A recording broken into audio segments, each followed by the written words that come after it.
Tatar. Ande nga po ngayon, may nasa baki na kanwan na ratitiri. Ande nga po ngayon, ya po siya te. Sa team of Daritari, yakarinek tinan na yung po sinyan raya pa. Yakakiran te tatar. Ako yung sa te. Kurang betul mesti aku pun meter roy pai. Angap pun kurinia angap pun te misionari. Masalah tu kawan barawati ada tu tahun den kasuara ini ngapung ayu. Karena tetap nak tenas otam ya roy di. Amen. Berapa tu bikin temaron tengah ini aku sen dengan irayu. Aku sen kau kini ini non turu ayah sen nak siko di ngapung ayu. Una di metuan menai dari kira. Anganira ta me maroiri na kaira arun darawak me muana ngara ko tukina spesi ko kai ngapane ironda sem ay Yesu Kristo rawe amen o sana na taro tamarari karo na tawo karam na ruwem na tawo kam te ka yon te na iron tawani karo nganiran te pungai kararai sa tawye Para hira puri. Nahiro lang kais ka para hira puri. Ako nakapuri na ko hira. Atay ko hira na kung takaririyak. Ang kami ako. Now naman to ka. Amen. Taran titam na o tenes o tan niya roiri. Amen. Kurang sa te.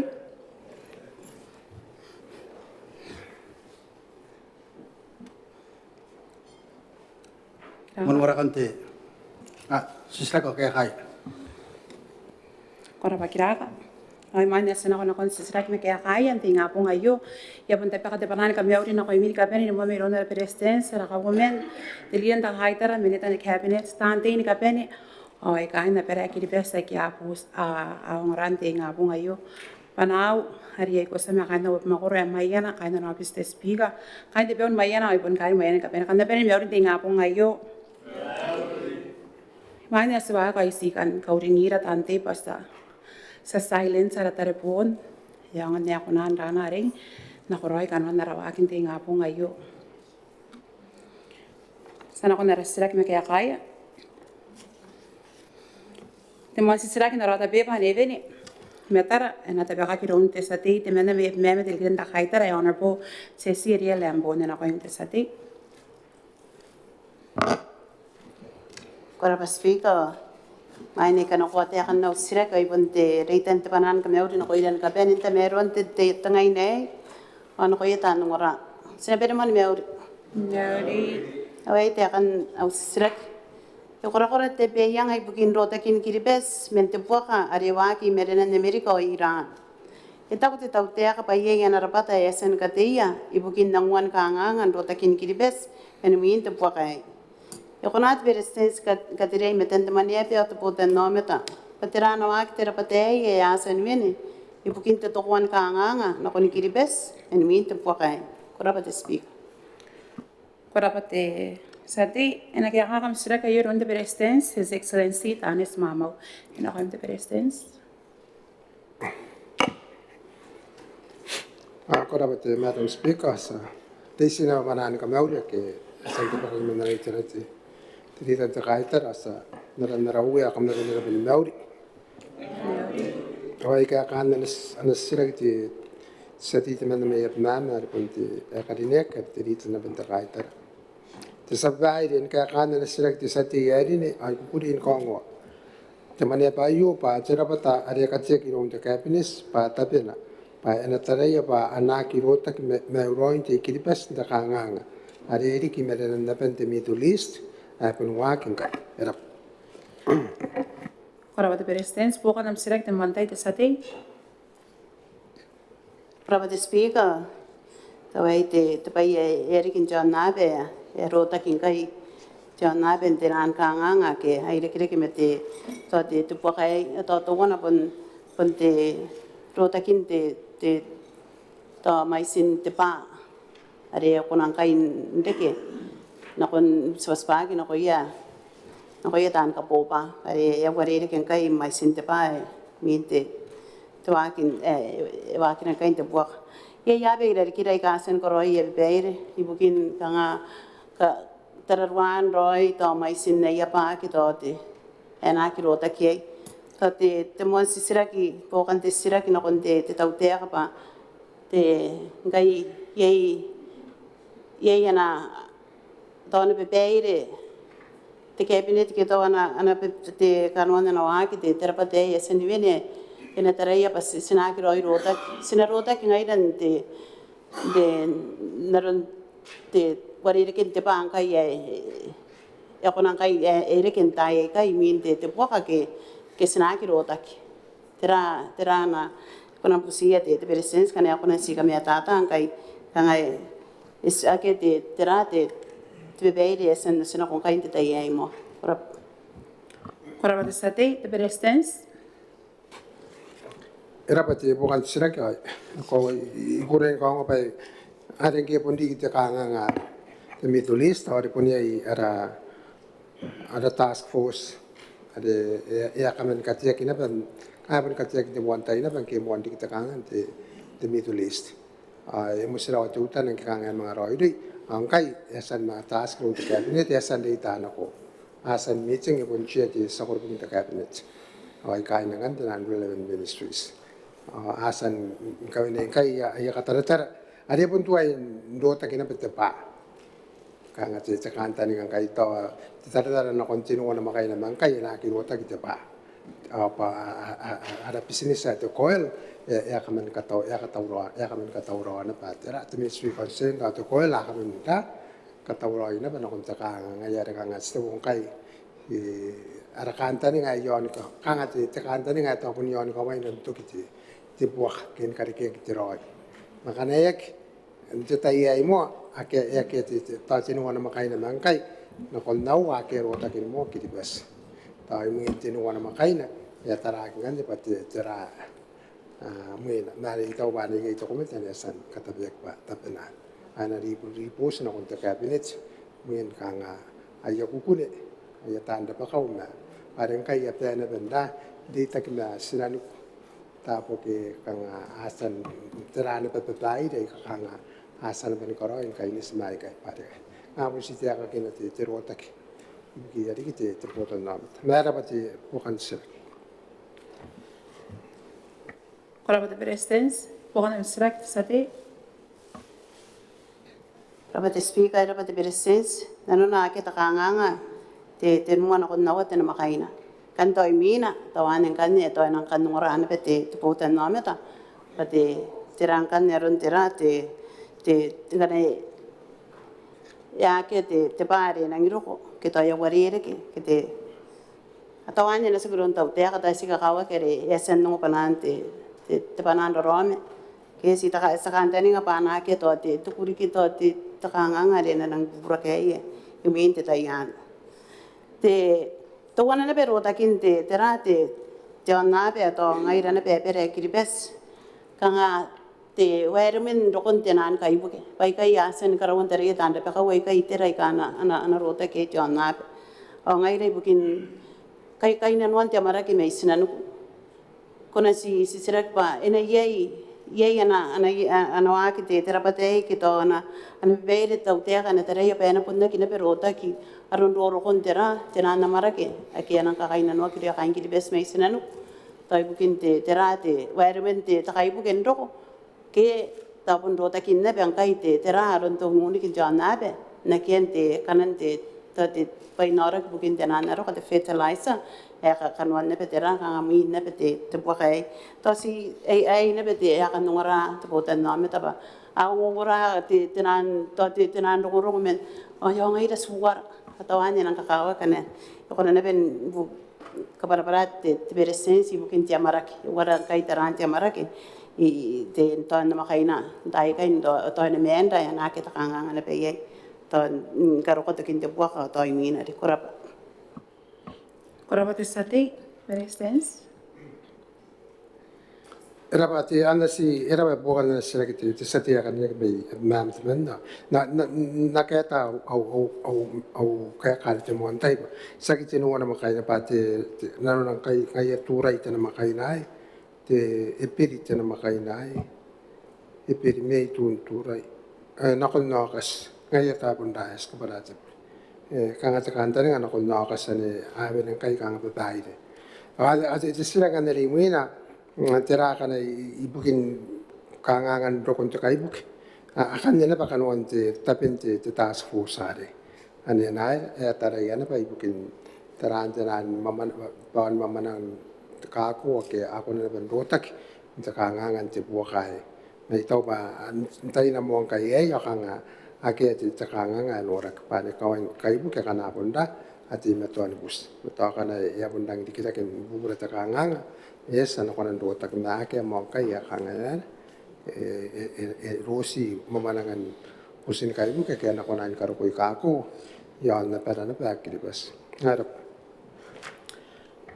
Koraba de Berestens, kuangan sirak tak pengen tayo sa ati.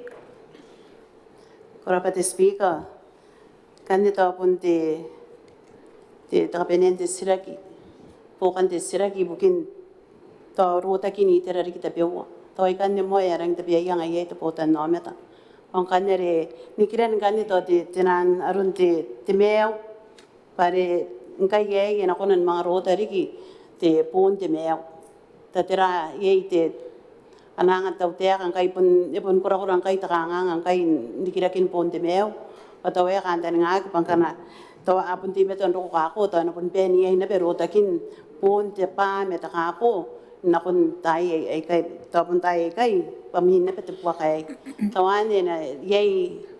to te terana nga te tau te ga yesa na pen ka venei intare ya pa ena ki dang kura te tirikira ken pun te meu to pun te ra te is ka ngai kai ya ati me to ang kai ton kai tere era pota no meta tera anang kai te tau tera pare kai re pen rota ki minto po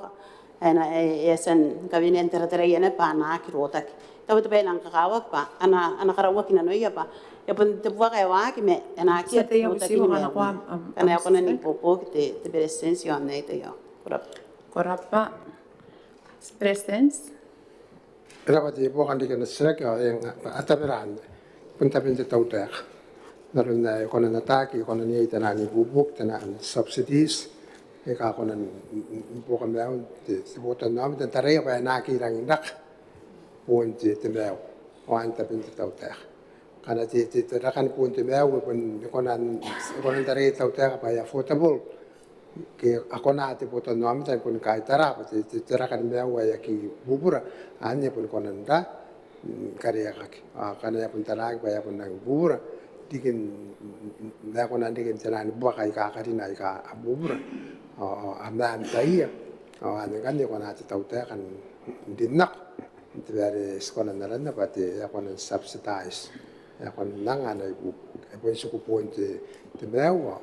naruna, teh cerak, ya ko nanti kai teraki nanti buka, naruna kakak rokin, asan kakak rokin apa, dah ikan, ada teh, di Madam Speaker. Koraba de Berestens, na ako na rasira ka remina kaya pun pen yaron na rasira kyan na arena tabi ka giron te sati may tari te menna honorable Sinyan Raya ina ko te sati. Koraba te honorable speaker. Ika nga yaw sila hindi nga po ngayon. Ako na ati minita karinia ki ada tapena ni ko ang matamanya pa iyo. Patira na pa ito tau te ka ngana iyay. Ipukin kapungan akin te usin ikara moy iputari-tari, terap.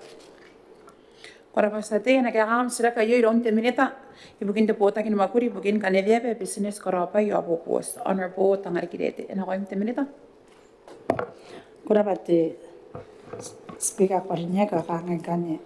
kaya kanan na strike sati ka karinya may iputari-tari speaker korine kan kaunga te sati yari ne te mena may iputari-tari kapag naki amorong te usin kara moy garukua ki nanun na utabal makli ente ta ere to ki ai ta kali kira ke yu garukua te tai ai aprapa Koraba te minita po kan am sila ke montai te sati. Koraba te Madam Speaker. Era wati minita karinia. Itaw ba tayo pun matata kangati aruntin te ana kaya kana kon distract me ngaya kinang kaya ro distract bari kanga distract yak distract yon pun mga te karawakin to moy. Ata ko ada pun yai te karikira kita wana ada pun te tanakin kain ka memena kere kanga te food processing ma automoi me kanga sila kiroi yon pa ye na kantra ro na kantra nga tau kan kabungan akin te jauh sari ari asu pare kanga ana pa yung ko te tapon ka ro moi ori ana ngi maning kai yo sa dai ya ra isi kabungan ang kai dia kiribas si dia kiribas ya kabungan Mayroon ka nga sikan mena parte kain to usu wa kia pa yare kana ta ko pa ta ya pun naki ya ki ma ake ana kanta ni ngata tau ta ke ne yon ka bunga na te jau sare ke ata to wana ta pun ya pun kona ni ko ki no ya tan na ba ki to ya ngana ki ta council ba ya ko na kari kira ke ta tira ya kona ni wakin da pare e pun nang ni pura kai te jau sare yo ye ta ma ro na pare pun men antara Entah pun temare are ekabungan akin tayo. Ngayon ka nga pun to bubusi pa. Yay na anak antani nga daw tayo kana babae din kabungan na ki to ay pun nakya. Nga distract Madam Speaker. Korapati sati, temelita. Ay, enang dapat bukan na sila gantay te sati ya kanina ke may budalitario ay may tata roy pat tekantani nga rin yan te sila ba yaya na yung tao te kake ante tayo mo ay yari ba to sa karawang kanin kami te paya kaya te bikin te tayo ay pat sila o sa kain data kami antay te sati yon ay naroon na at tayo yon tira te building hari aring kayo mo apun te kan epun di sinake nan na te tao te ka ikakapakamanin ako yan tayo taan na bebe yon tangan naroon na sekarang orang kaya on asal mete, eponimnya namanya iron delens, naran dari lisna kyo, karena aruna bana ye bayar te tahu te akar na karena toye la bayar ye patos tangi dia pas nak kabungan ay bikin takari kira gitu wan, semangat pun nukira te cabinet yon, karena tera arun tera karena te bayar ye ini ye sekarang anda tak ke mentai te sati bikin nang kabungan ana to, karena no kiki nasuk ke, te akan karena no kena koye tanah bayar eponimnya nan tera patah tera. Lens ari nan kan pante minit ari temen ari kaka kira-kira kaya mente lens aku rapa kan na ibu kina kunantai te sati akarine aku rapa Korapati temelita, sati bukan dalam sirak takaguan tay.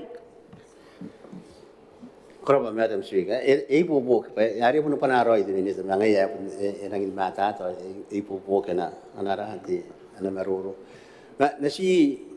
kang kau katutan itu memang aku hari ya pa. Tungorong roy de jauh sing kamai tu orang kaya kita nak kiki, ay suku ina nu pain de men, yang anak ingko tiap makor. Ay bukin apa, yai, yakin nak bangga di sini kini kapan, yakin di sini kini kapan, yakin panin jauh sari interis narelis tahu deh. Baik makor tu utan apa si hari ini kian teipron, hari tapun temare hari nak bangga teipron kita anak tapu tawani ki bare ngayar.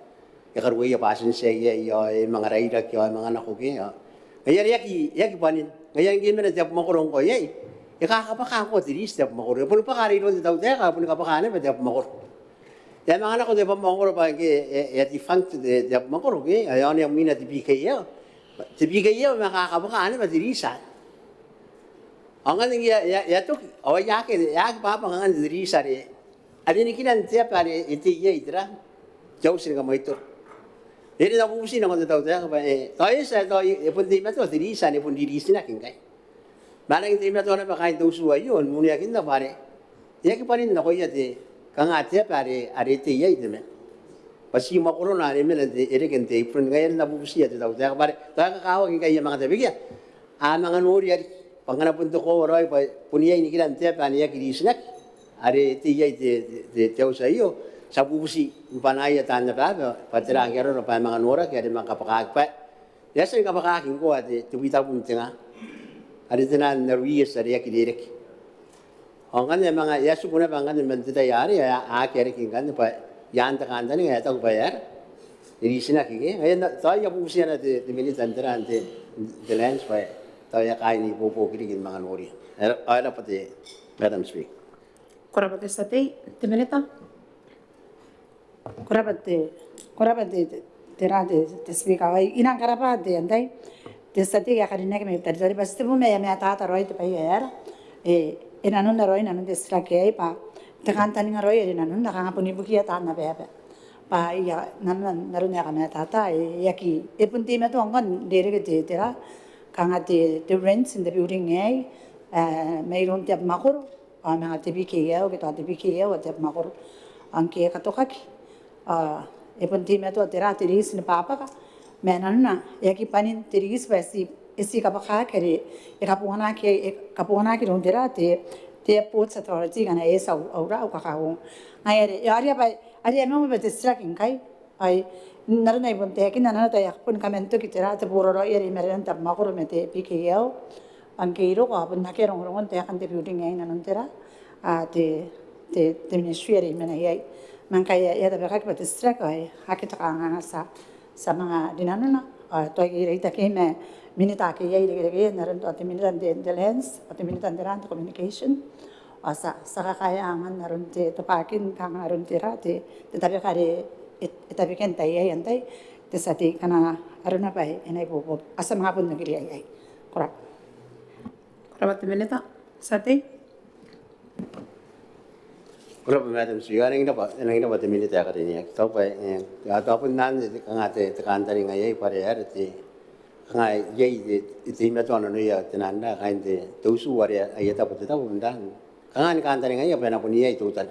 ari pun pa kang ko na ko mayroon jab makuro mayroon ti PKA okay pero ori irang ina pa to bundan takantari ngai ta PKA pangan to ya ke takan barengai sinang ini kala para mangai ra kain tari pare ar ya pun ni kangai cemino arang kamu yang roy ondaki sekarang kan mati ya kibes era oni kapakangan tirisari payan kan ni ngare tau bang bayar ya tiris ye maka bungan angkai sidia kibes mare yari apa sabun kasuk mana kan tau teh kamera ngati tu busi pa terang kero no payai norakina hari ni mangan norak tetap wari ke bayangan dah pun dikena kan mangai tanda tat narun dayar te apun de kena ko yani kapan e kita kapungona ke pai ataupun sian dai kan desa ye yo era pari kita minita ka diniak sakara parun te kaya kana kon desa ke yo ari era Karabat sati. Te minita. korap te figai inang karapa ari tera te sati kai ya ta yo tan nanun tera nga kaya kan nara ana streka naran ite kinna ari ai de rapata ka mais nanun tera te tau te ka sakate ne meruru wakinna tirana paperi cabinet yona kana mga tara tawarun tang ya tan pe patira kana nga pena ena yei to pakina ki to kata meru ana ri ki to tira naran de paperi ai nan kai awake ta kanga pasera sanang agi ai tira te sati ni konda ni meruru wakinna nga ai enang dapat takan disrake pasate pai kari Karabat te minita. Inoran taura ko kaurang ko te minita te melad. Koraba, Honorable Madam Speaker, sikan bobo kinarante manebekin te lands yande. Tapi yang kakak te kau mana kate setiap minit ya kali next sinanga tu tanah re bobo kin kakak sirak. Yang orang pendek topan nanti terteri. Ada kakak antara nggak patera orang te pere, nana bobo siar tapi kan setiap monta kali next. Ibu kan orang mana ngaya kan usium te yang besi minit jaus, nawani karawa, suarai. Te termino arei norai ma pena amerikan dari sauna pen merro tinda me ana construct ise de alinet me mindo kia agora Karabat te minita. Dawa ya bandang dawa kena nanti sati me tari. Sana ona rasira karimina nampai suwa yon tio tapeba ana srak te sati me beso de mena karine ke on board doctor sinte angena ko imte sati. Koraba Honorable Madam Deputy Speaker. Tayo main swak ati sabun de tabigi mo kanari kameu ko de Deputy Speaker, kameu de President, de Government, minita tante oi tanora. Mna benen meu. Oyo ngane de manivin no silagi de Honorable Deputy Speaker. Na busia de minita ta pena. Anai bobo ki bukin de tararua ni kawai. Ndai ke korokoro ye kaponga nana. Ire te botan nometa. Darun ta kawai irarikin deidei de teira ke on te para o te kawai irarikin tapo ntain bon te pingo Karabat sati na ke angam sira ke yo iron te presidents his excellency tanis mama wena ko imte presidents. Speaker ko din ikai tawo te sati ya kadini ek temana me peso na nasirak ai kukure in kawo te sati pa e tauro yo office ni bubuk akora Karabat presidents sati pohon sirak. Raba Honorable Deputy Speaker, I want the kai tau rin ako the President sa mga karinek na nakaya ka. Ai ra parikin naron ang taurai ni popoki. Oi pun te bubusi diki. Kana ako na nora ki amen muanta indo ko te popoki. Na kon te itira yo. Bugin po kaya ang botan namin dati presidents yo ani beso. Korap. Korapa sati de presidents. Era pa ya naria vena pati te bubusi ya kamun pare warnai pun tapi ni policeman terakin te rauna no te kawai atu mai roi ru te botan namin te pa no krokodai nanga ya alia vena pa nanga te bubusi bukin terakin di kiti cerai ya kare ke auto ma te botan policeman pa adina no ai te ya wa era Korapa de presidents sati pokona msirak. Honorable Honorable Deputy Speaker, the Yatauri, the President, Saki, Ribokan, no Shrek, my President, category on the President's Manatan mode. Correct. Korapa de sati presidents. Era ba sana kon kanera sira karimina. Heta baka kirom de sati mi yarure karinia ke honorable nis ita ena ko imte sati. Yeah. Honorable Madam Speaker, and dapat tayo kay makarikona ni kay tay ni wata ka o sisira kay man ay wakin ako ya pon di mo na ni nanga ya kamauri kay na kawero re so to punta ka din pa ana ko na no pa na tayo nga kama makikaya kita nani no pa na ngayari de kamauri na ko de Madam Speaker kay nam am tayo po ang kakain ng amobis. Kundi presensya rin butagi mati takawamen rin minita ikakamrin kaitara isan kaitara rin kami ngayon kami tante o ipon tanong ora nonting nga po ngayon ipananaraw mew ako na pen mawri Mary kanne Nawatara ka usira kayo, hindi ko tapi pa nang bana, tiyo na awa-awa, kaya kang itaya ka na. Kanya na akte po ira, ibugin kawa ay karores o tamiaro, ibugin ka po nga nakin na ilo yata na kao. Ya kung natin minita, ali tapi na iyo, ni bubok ibugin karawaki at ayok. Korapa sati. Ena kaya amsra kaya yo iron teminita ibukin te pota kin makuri ibukin dia kawa ako pa indara mera honorable panatake siwa ena kaya teminita. Lapa. Deputy Speaker, how you the nagaya totek. Speaker, ko rin ikukurin ko ang sa di mayare pa. Ko sa kin makuri e tawro ni bobok ni kapakaya na poere ni kawi ka arore dia wa. Korapa. Speaker. Korapa te teminita sati pokona msirak te mantai. Madam Speaker, nakakuri tirati kaya kanti sirak kayo, itaw pa ka na ko siya kung raya, isa mga yapon na. Yapon to kita baron, di sirak, may ipon te, kang ipon sipo, ka na rin tutan, Mungkin yang kay siya tayo ba, may yakay na pala yaro re, akit tira, may akit tira, ngaya takida tira. Kang takida tira, kang timeo roy, ayan nga bukin mo takida kaya tira. Timen ayo nga ito ba yung ayo bukin karukuan tinati, kang na uyo, ang yaki, tao nga yaro yan, kang oin. Na takida kinairo yake, kaya sinabong siya tira, kang sinabong siya di, tao tayo kake, kanay, kang ya ko nanti niya pala tayo kinagay as soon as possible ka kasi tayo ako kang ya tayo patawan pun nasiya usira kinakonti temi na patawan kaya ko sa pati ngay tinawa na patawan po inon tiri kayo tayo Korapa sati teminita. Ay rapat bukan dislike Deputy Speaker ko ilmain yang sa akin ano pero di day pati ngay may inon tiri kayo na wakon gibarak yan ako ay si inakira rama di sa dia nandito ki mapa aki aring kain na noti to akayo ayo ay kakoroy arbuta kin mo pul may medite yare waki in karkon kay yan noron kain na noti tiran ari te boren ka wi kayo ayari te esana bandi inakina ba rama ti apa ni kapane ki adani ka ti kayo pa esen din ko nonti na kain pa ti tiran ari te bota kin te bibik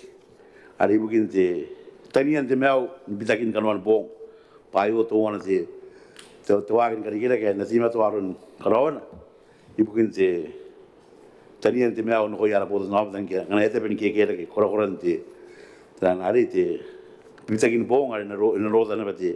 te enda kai ana na roda karun te kamai te tigan kana amon na nari ni mate da kai ngayari te karikira ana nasima to ayo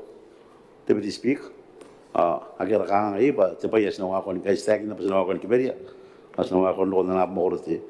te sedia kali ne kinde ki ma pari te bewa ki akai no ayo ayari te yo ante te sa ma bon rita ki ma seti na ni kabara no ko banding ayo te ya na ro iti te sim yo na mor o kata ni pa ni bubu ki ante te speak akor Korabate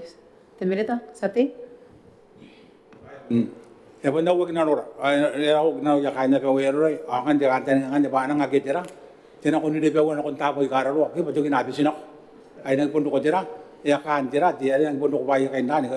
kan apa lagi, apa mixer bana suka, apa suka benda, ayah nak pun mau ya, ayah nak cara betul ni tena rona, anak mana no tahu pun nani di plan ni, kami seni nangoy, saksi ya rorai, kita apa sih, tahu marah rorai, kita tahu mina kan nak kau mina ke, ayah nak cara, ayah pati, untuk tera dia di tibo to kamera de tauta era singai Korabasate te mereta.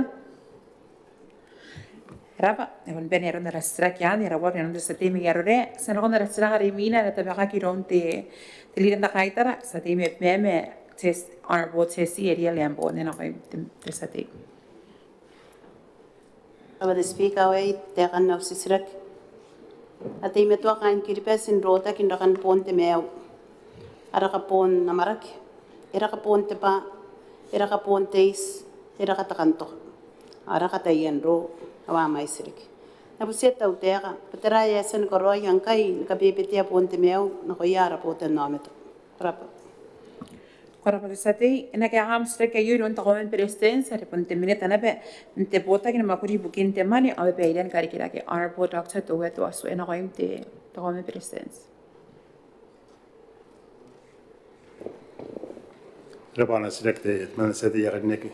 me yetmama le puna ina bete telidente kainter o yoga kana yukule ni kongo sedi yarnek te man me yetmama ba ye na wak ga to roi to teka ama kurien kaitera te kanga ngayo rap Korabata government sate bukan amstrak. Korabate the speaker. Korabate ta ko men na te binita nana kera. Ngai ya kakatauroi ngai ya kakatauroi te tau te tau e te takanga re apenti me to amen ro te ki ara po te no me ta ta ngai sa kan te ngai na ngai riki te to kan wan na ana pe ke na wa ki tau te anang esen wa ki ngai na na ngai e ane to e tara erik ta to wana si fokan te sirak bariti kangati to wana to ko ba rakan narne si songongoran po nka kaya kan sirak yo to wana te pugindakan te to ponti amara kiti simetera ngai ire ki me ponte pa narne re sesen kaya ke yo to wei to wana siskan ma busin po kan sirak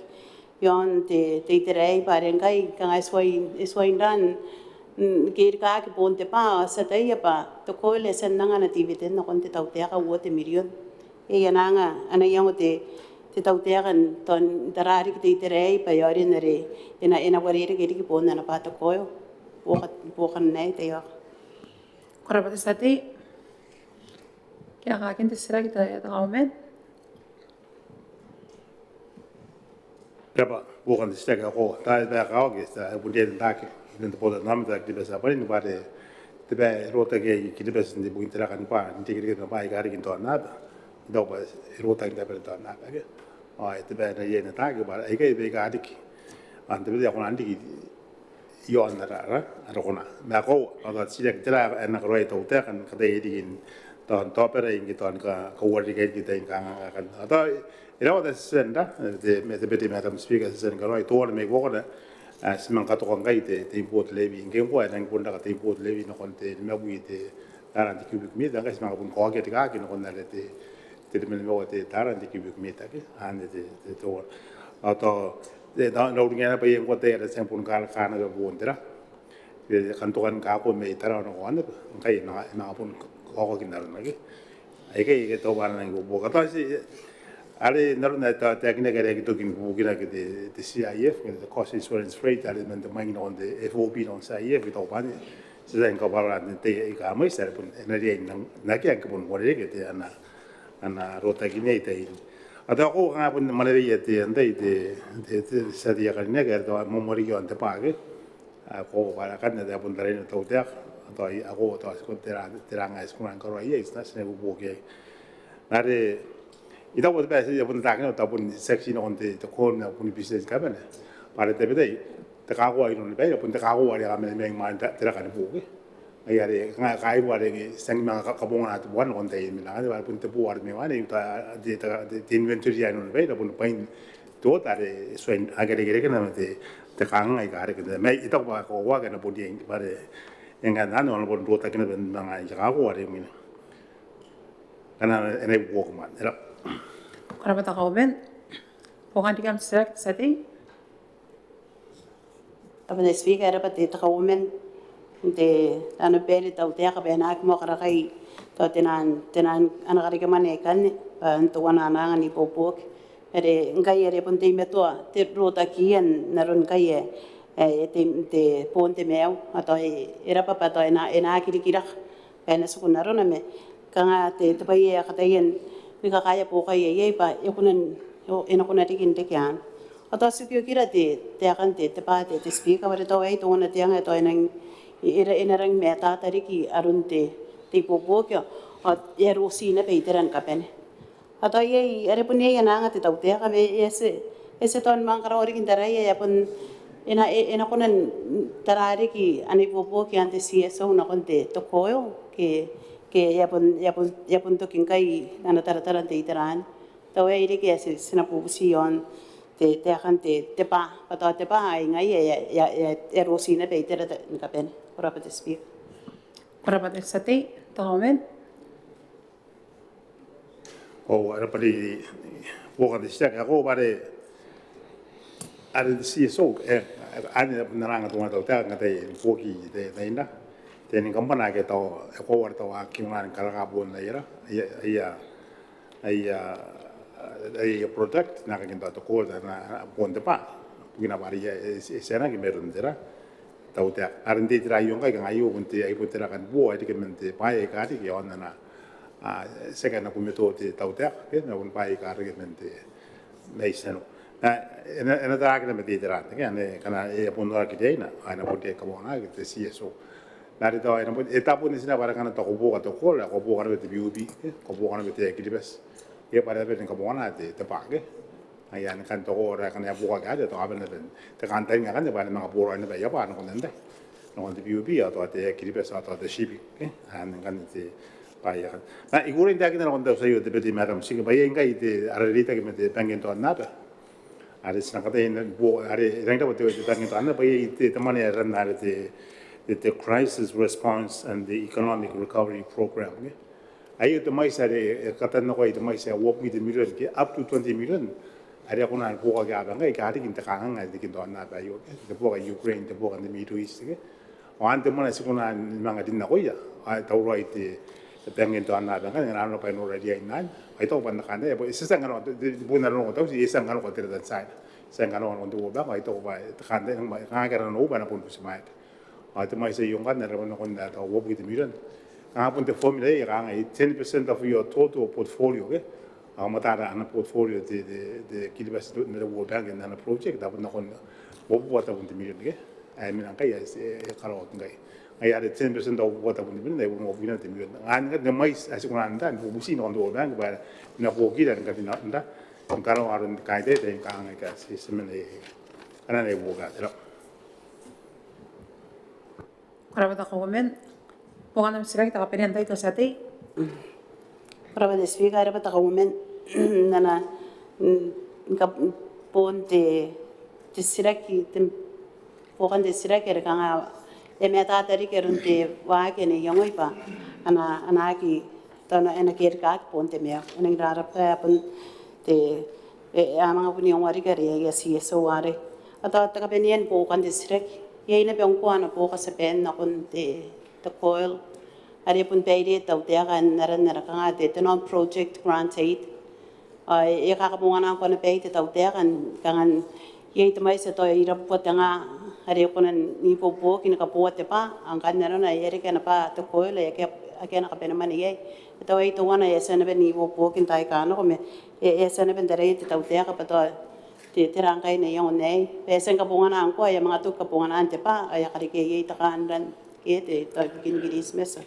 Yes, sekolah aku nak bentar hati tirai, orang dia ini kiri bukan kau ini kan ponte pa atau enarota kau ini kan ponte meau berapa tisbi. Berapa tisati? Tahumen presidents. Ko bunti Tony yang ada ban, itu wayu di yang ada kalau yang itu tahu tak ada mai lagi. Ada sepan lagi yang ada tu lah. Di tempat ni yang irap kita ini tangkin apa? Ada ngai yang kau orang kan tu apa ngai itu. Ngai te inventory te stoa ka nang nang karawon da ngai te reino ko te de ana supply de ana de kola de erang poro ya ko ana nang go bota en mga pun tra gidiga kana no bata kuna ni mga dita ke mesaban kana kuna ni mga kamya wori ke ana yo sa dai na ko nga kudin bas ito ay nagi na nga kudin mga ordo ko bona ande de bokan na torori wa da salen from de Metain todain lagi nokoroi tai de de yari sakadai nang kunan mangka kata marwar me era bana yang wate ta sede ya akarine kiwana yo era Berapa tahumen? Ya bolpen ya ronda rasa que anse na ronda rasa karimina. Ana tabaka giron de sate mi erre karine que honorable nisita ena koim sate. Honorable Madam Speaker, ko yung mga utana ka usira kaya yo yon jo tabi ba de buat ni maisiwa ya kang ita kana tibu usia na kon tau ta ka kana ko na ni bokia tan na pa ba ibugin di sina kinda kaya ari kami na king ko de win meo asan do ko tan no riada akena rie ni poka maneia o yeta ka ena patiris men 2016 ni kara kuangkai ay to men poka manen tiris ai kai ko na ni usia tau ta ka pa na para paano pa kanyangay bisa ikay. Berapa sate? Ana kaya kakam sira kaya yo iro unte minita ibukin to potakin makuri bukin na tapanin ape ang kari kita kian to nuri honorable to kay puri rapi awa ena kay unte minita. Berapa honorable Deputy Madam Speaker. Penumpang kan meron sate nakan dapat memi tapon memiyak ano ko tapon memiyak. Mejor que te explica, ya corine me amtai, canta que me acaban de amtai por presencia esta joven, y tal capene, y tanta caita, tanta en capene, nada que haré que te no ora. Ahorita que me caen, se tiene para corine que me lloraré, caen de pena, era pun panan, de me agua de merum, de pena de me. Pues yo, na kaya da utek, explica corine, sekarang utek na kontesete me lloraré, pa punna que mo no ne peira. Amnen ke min da yen un meus yon arore koraba Deputy Madam Speaker. Koraba de minita sate bukan am sirak. Oh, era pati Madam Speaker na ron kaya kande te sirak ke yo itaw pa inon na tain no ko yarore yo yo si maya giro yeta tanya baba ibugin angatang dira kan buka gyo diris au atakin da pa ya san ko ana hinta ana nam tau ta kan do ko ke pen na busa de jara de minita sabi na yo kana ye mu ni pai kai ko tau aki amu na ta pun maguri ai no ni pe wa yo ngai ye jara mu de kanga mu te marang de tero ko ari ke ai kana ko na ni busia de minita kana ko na de ye muinte temi sai ai non pe wa yo ana de ai au sia batera kana kona nani e ka ngaro no takin ke ato ngai bandai na usia na ko nya ke na usia na kon dai yo apis ke nga itau ro na pati pe ai yo na kon usia na kon dai yo apis ke ai an mo ya usia ka kana usia ka yo Koraba sate Te minute. Rapa, tiberi Madam Speaker. Takara para begini kontes hati ya mentakari niak nanan rinan. Yang kakawak pa pun ti sati ti meton boki ya kanda pena kakawak ya katire metan jaus pa ye pe pa non beina. Ya bu sia pa. Tira ke sakai mero imin jaus ye mane pe pa kan ne tak makan robis ni roro. Yang ne ya ko ki para kin na pa ibang ai pe pa non beina. Apa kalau orang-orang ada konon data makan tahu habis, aku nanti kata apa, ngai dah mengai ya, ada ye pia pakai nonon paina, aku apa, jadi mana sih karena naik popo kayu, korap. Korap te minute. Te sati. Oh, era pati Madam Speaker kalau kaya kanda yo kana simayan ti jara ti min kanga min da jara ya nakon nora ti tiap hari ke ba tiap enang inang udah ngade tap ayare ke ti win mio are ngayare kami nak apa ti tokora kare ke itu men yang man te yan mangki kanga wari ke ay nang udah ngade tokon te bayan karawa ke nai yang ay pun te men da itu men karawa ke min nani karawa ngai ke era pati ta yo ngai kuna di karun gotakina ya nakon ti tau ta ngana kuna ni yang warun jera ti bu sia yo do ya tanda pa ada apa ni kain nora betera ti apa ya pada akia kai pai nona ya su pa min ti kini kin no jera apa ni mu ya ki ngana kuna ana kuna ni kari kia aro ye ye mena kawaria i min teris ke jadi irisinak ya dis te bu si kan benda ara te bu si puri mai ya pa kain tanda pa kana ana kuna de ke bu kain naron dai yo ki asa pu 7 menit apa ya ya tapi kinai era Korap te sati. Te minute. Lepas, jadi Madam Speaker, kakawak pare, pun kalau na atau makuri kakawak pa, ena nora kena orang dari tangiran ti setiap kali niat,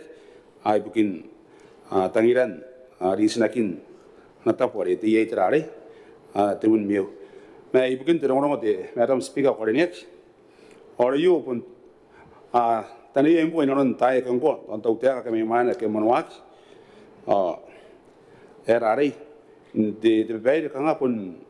siteran rangai di sini kerangai ya karena kami orang jamet.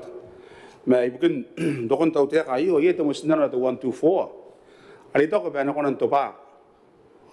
Nango anak anganga te yarora kita bu ke ati ayawun miu yang siapa ke pekari paya rangai te temu sinar 124 yang ayah semua kuliah bangkai karena pasti kata kami tesati yang mentak kalinet. Anak orang kan nori tenan way forward. Bukin topan takain na oresa ni koroyong ko atay keng ko ari akri nanon tapatan tu miu pasi tapi meteran ari kamiaw ti gribas na yantare korapa de beri meres mu kanai bobo kayo Korap te minute. Puan select apa nanti? Toy bente ta kali kini karapa tay pun nak kiri ya ta ti bai ya sendi ko ta bai pun ya mau dengan yang 2 min de kasan nanon na yo ke bai te bai ya sa mo may loy age anak kata anak kapakati di sayo ang ito sabon sa kasi ko na ko yung berarti bayasan cekin nya bayar na nakarawag inanon ayari sa kasi ko na ko ni bayo ay benta kay tawdi kira ko jara aru ka pus mayan ti yo na ko yo ano ay pala may Korap te sati. Te minute.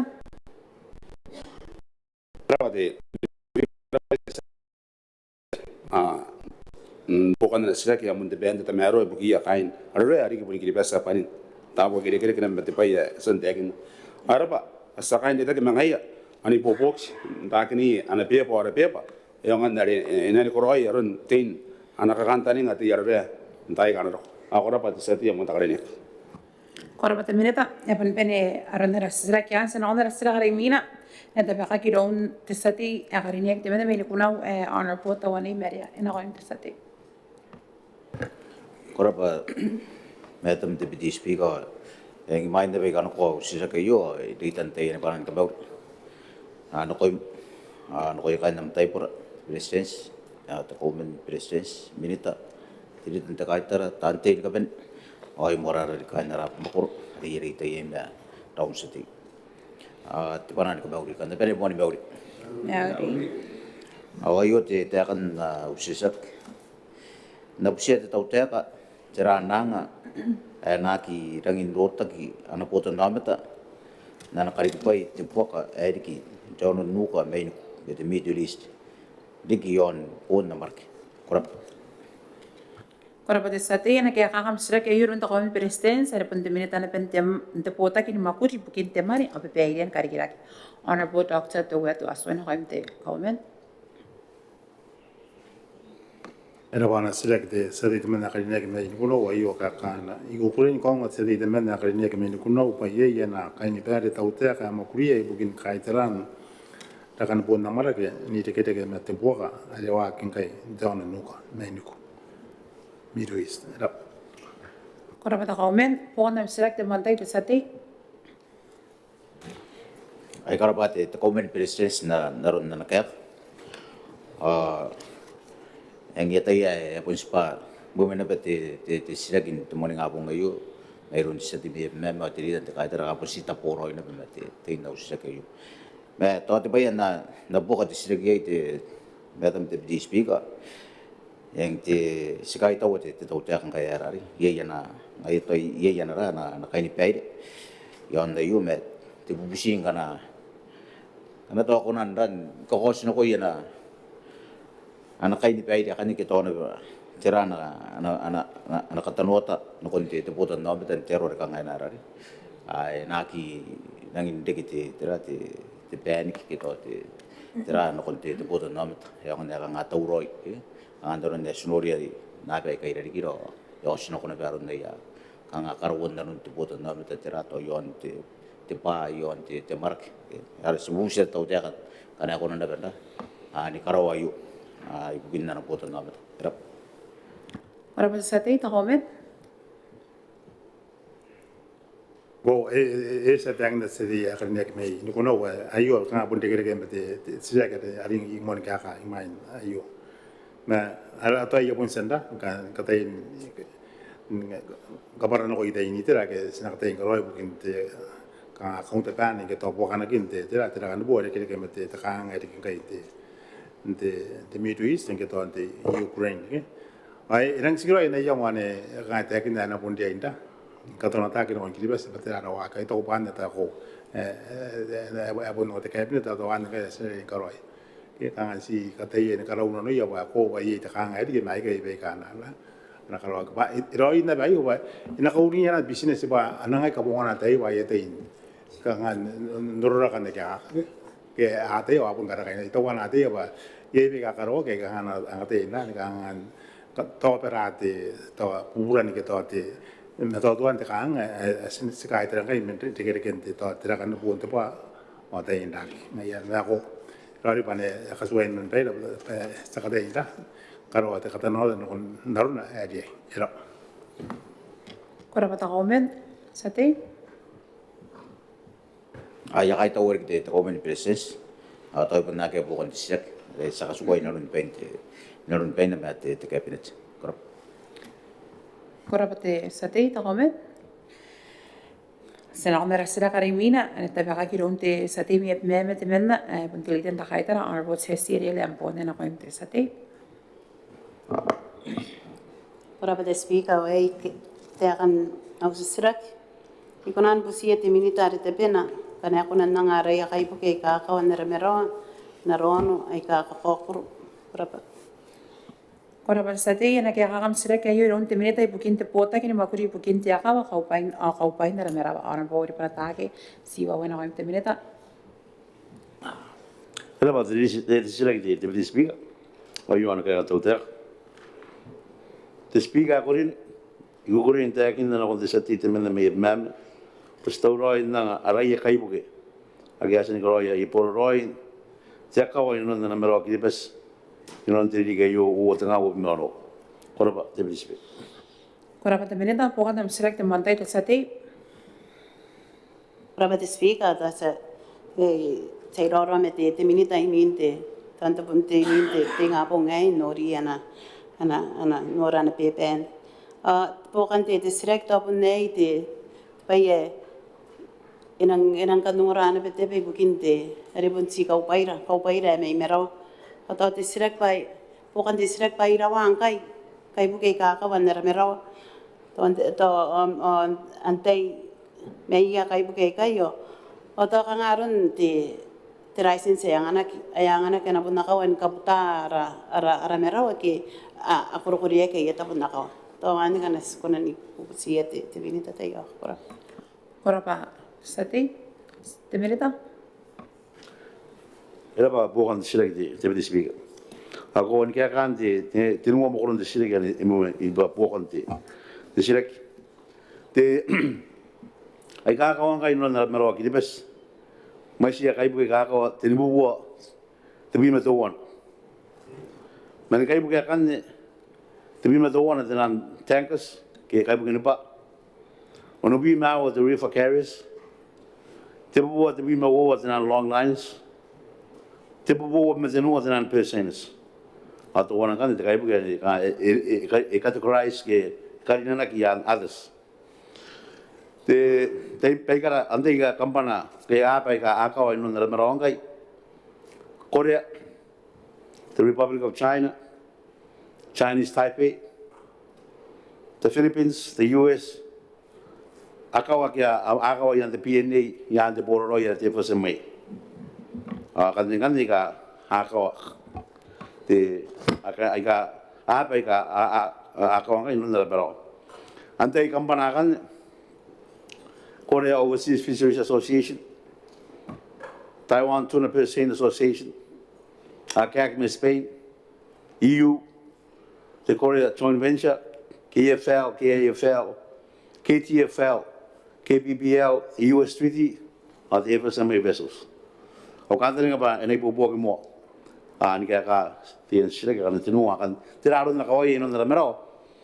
Ari arang si Scario ari tenua orang maklum dalam merok. Ye temuan lo ay tapani niya dalam merok. Mga ye tekauan lo ada anak kau sarana berarti hotspot. Ayu sepakat juga yang nanti tidak ganti. Anak waktu tahu tak ayu. Ada kangai bangkana kono kau hotspot an. Mga ye ini gitu tefia kau nak apa? Mai sinambong ada kau kawain dalam spot ini. Ye mga rigan fi yon ada kau senang. Aku nak apa kah? Awan kan ni ayah ibu ingkai ingkai bila kita tuh naruh dalam kerja mana nanti kau ilai ini wak kalau anak nak wak inontai akan tu apa ni ibu kan kalau betul jadi speak Kalau betul mereka bukan am sisra kita sati. Rapat speaker kaita wati milita sebelum kaita wana bakain na simu bikin yang wan karawatan diki araman yang aku nanti kemen kau pai dah merah. Te bukan di siraki, mana bete milita pai ta pai aranak patenan hotspot. Jika yang anak beno konan ton si tekin pa menen makurura hotspot kai te atau ya pupu kari kita tiaka wai inang sikiroi te to akan paris na yang wai na nang sira wari keraman to kan aron be konan ni pupu kinda ton si manivei pai ya ta pai kan ena kona te ya ka speak Korabate sate te menita. Era pati. Kalau tahu lagi, agi orang naik na kabar perandai kan, oi merah itu nak kau kiat. Angge di just spot, ane as sekolah anggai pun di around with the Google group. Ane di aero di aero spot ane kanari no, isa sen kamu koroi tabo kan. Kanari no inaron di transport ya warga kita masih nebong. Ada akawai. Ila digin tiro wala abun san kapakari tabalin yei akawai no na mero. Mga yei di kan makapakan kanari no koi transport ay. Apun ko ko yei transport in the group. Yen the Phoenix, yen the Lines. Mayang ngiri. Naraon watra. Tigo group buki kay buki kidan kay bukin karo. Mga apun ko kan transport bukin danda. The long line bukin titi kan tira. The big guy. Kita tu nak dia kau target ni kira itu dalam long lines. Kau dapat betul speak. Korabate menita sate. Rapat speaker sate ban mon teri ke yo te milita kana kwana peire na kaina ara merawa te ke opet group ke atori kina ko ya kai puke mente PNA yande terato te FSM arrangement kasi de sira bai kana wana na te militare yana kana ana ota pa si kai puke ni kiripes sai ka ana kawa de naramerawa me ai kiripes kanga stabu men kaya kan na kaya ka sabu me mga ukina kono ko yeri kaya kana ana ro bareng ana te hotspot Ano ye iri ke kana konando. Tasi te sira ke ba tera kai buken kiri bes. Are tanda na ota are ya kangai te si na vessels kiri bes. Ke as songrapa te ya de fesem arrangement ta sabume. Yo kong wei dong kona no pa ye ke asan na kwa mo sa ka de ana ire ke me ana yon ana o te me. Kaya ko na si ipopo te minita pa antay kai buke ka kawan nara merawai ka te group I said punsi kai buke ni kiri bes ki ye kana emang kari te minita pa na mga rindi Para sate. Te minita. Ada matakan nota yon ti tatio dari kana kok. Ibu te kainan na merawa te group. Tas na para utan pa yon na ibubog te ko to yon. Te group na na istagin na te era ala spot. Ayar gis kaina te deputy speaker. Si kaina ba ya korokora joni ka konakira. Yan te bororo ya apren la koi kai buke ka anaka o yan te fosemai. Pare ka ngai kana konaka o yan te fosemai. Yei ya pa kana akapaka te license ya utenga. Ayu ke na maro te bien kapel. Terakhir kita deputy speaker, cokora kaya apa yang lihat soirora, ang sebentar tani yang apa lihat, April nak, nikah kyo itapa ke poro ini kaya mero, te license, pada poro ini kilo ya te deputy speaker pa, akapa kau tengah toiron, tu apa poro ini, ayu kan anak mero ini kapan te biene, karena apa yang lihat tu mangaya, saya kyo tengah si sasni,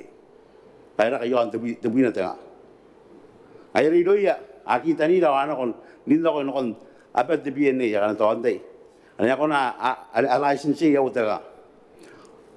Terakhir, eu guna merah tu biene ni kapal. Terakhir kalau ya, sakaina, ayo, pa akai buka kaya kau yang tu firstmei, anak ni malah ninda kon nak kau, ini orang tu kau betul. Aman erik, pare, anak kon kapakau tengah lagi, anak kon kapakau kau itu. Tapi pun tengah ada tadi enggak pakai orang spider cumai, ayo gitu, anak merah ada, tapi ini enggak pernah including anak merah itu tenu. Ayat sinuri aja ini, tapi speaker apa, jangan ini kaya ini orang kiribas, ya sih kehasan deh. Terakhir, dia ada condition dan sekarangnya, ini orang tapi ini, kami ini mita aja, karena kami nak tiba tuan dindok, tersirat yang pantai kayak begini. Asyik tadi nak bersih kayu begini bas, ayah kakak orang terpesemai, cek, anda merau, kayu begini bas, orang pilot tu partners, akhirnya tim tu ansi guna bas. Sekarang anda dah tadi nak, ada bentuk beruta, ini tani lah pilot tu partners saya pada, anda orang ingat jo, kita boleh boroi, nah terakhir ini kasih kayu nangkai, anda amang apa renduk, kayu begini pilih nak asan kita ni le, anda ini, amang apa renduk. Paling dia orang kaya sebenarnya ni lah betul po, ini apa? Ayat terang gurih pak, jasan kau hari hari, anak pote piene, mendawa tengah, nak nunu tengah ngai. Orang sekarang tengah yang mengenal apa ni? Nusmaya kaya yuri kaya apa ni piene ya senama kau kena kaya, mencetai mu ayu, si kaya nana kaya, kaya bukan kaya operate kaya license yang dia firstmei. Orang ni apa ni buku kaya deputy speaker, korap. Para bata beneta, ya pen bukan te sira kian sana kon sira karimina. Hari na tabi kakiron te sati. Ya, point of order te sati me baraki. Oh, yang ya bene bukan te sira. Te sana kon sira karimina, hari na tabi kakiron te sati hari nek te me me kuna we arbo tawani mere na kon te sati. Kurang apa macam te bidi speaker, ayo te akan usik. Ikan nongora terangkai anak kali kira kinu kuno, air ke yang temuan kali kira jadi ke yo tengah mono. Kurang sate, enak ya hangam sira ke yo iron te minita ibu kinte pota kini makuri ibu kinte katina pero atau tiak kainanwa anu bo Harry takai sena kau te minita. Kurang, akai mana kaya kana sira ke sate ya kerja ki teman teman ini kurang wah, ya pun desi panan kami auri. Kaya asan ni mube mai, jadi itai mea pau atara wati na iat. Tita ki beta buata ki bakuri, hari imena yana tita yo. Tita taka ka meuri, kanda beri meuri. Meuri. o yo te kaya ka te speaker ko karinya ku kure ni kaunga te sate ya karinya te manna mai nu kunau pa po sugun narona ana mo ni karikira ke na makuru anu kunau at the community skill center ibugin tiririk wapi moro krap Ora pa minita, sati. Ya kai tau te minitan dana kaya. Ako taran kai kanga sugu ni man tera te karikira ke ayo ante tera te community skill center. Mai kan sisa kina te minita. Kanga ninga ya na waki ai te tera te karikira ke yo. Antero pa yang sa ay mga yang wakit mga takarikira ke arimina are kanga no tau kai pa aron takarikira ke yagi katori di me tani nga ke reset te mon karikira ke espa mga yang wakit ko takarikira ke arimina ya buset de minute rap Ora pa sati, te minita. ako te esare te akita te sate ara pari ki bukan na sira ke ko are pote takarikira ke yo are pon dinano te process ke ha ko are tangana ye tamara ane pon karwan te makuri inano karwan te takarikira ke ko am karikira te nukurau wata ke pa na mon karikira ke te council are ko inano ne paira inano mei wanga wopi matoa ke ha kane inano te taya kane ya rokomenta council na ko ina ke ndaro tari pote akita te process ara ta por maguri te nare division da te RPT ngaya kan dare te biakin ke ngaya ngero ko e makuria mate misen ka kaya te kataubo mata ke eta pari ta karikira ke manga mananga na konte te DCC ke kapasa DCC mo amina manga na konte tenepo mungkin kekayaan mana imin nakan espo ke ma igurai pa deakin apa kuasa true tanan proses akan de council nugurau tapi dia pa kata meru ata pewang si naron na kongwa ki de yo ya ini kanga pe tangiri de DCC total ta ina mo yo na ya powi na narok au kantaringa pa ina tabiki au sakorobo ki inaron na yapowi yo kan de tayane itaku ba ari asa kai takataubo ay asa na pero dira tanga te design wa ta costing yon aro tabari ay na ba kanga ibugin na riraki rang duplicated the project ma te moisa ay rang kukuray pa asa na ben consult te moisa te au tapor maguri kanga ya kukuray pa ibugin na yo ari tauroy manena ako tauroy manena ki ibugin te YBB ibugin te ririkay 2026 crop Kurang te minita. Sati, puan select ako batay. Ay kai tau te minitan daron na kaya ko na nakaparapar ay bugin bukan te siya kita kauwan tayo ko ka ngairang ini kaburi aron na kaya ka te minita ay kai tau makain na tabunin babur ko aspun tasbun te meton dan kakantani ngo si katu katu ni mekin akon te minita na tan mo akan ka ngapun te tau te bukan te siya yang ka ngayen ko arabu busin te usah na ko me wara yasan de kana taite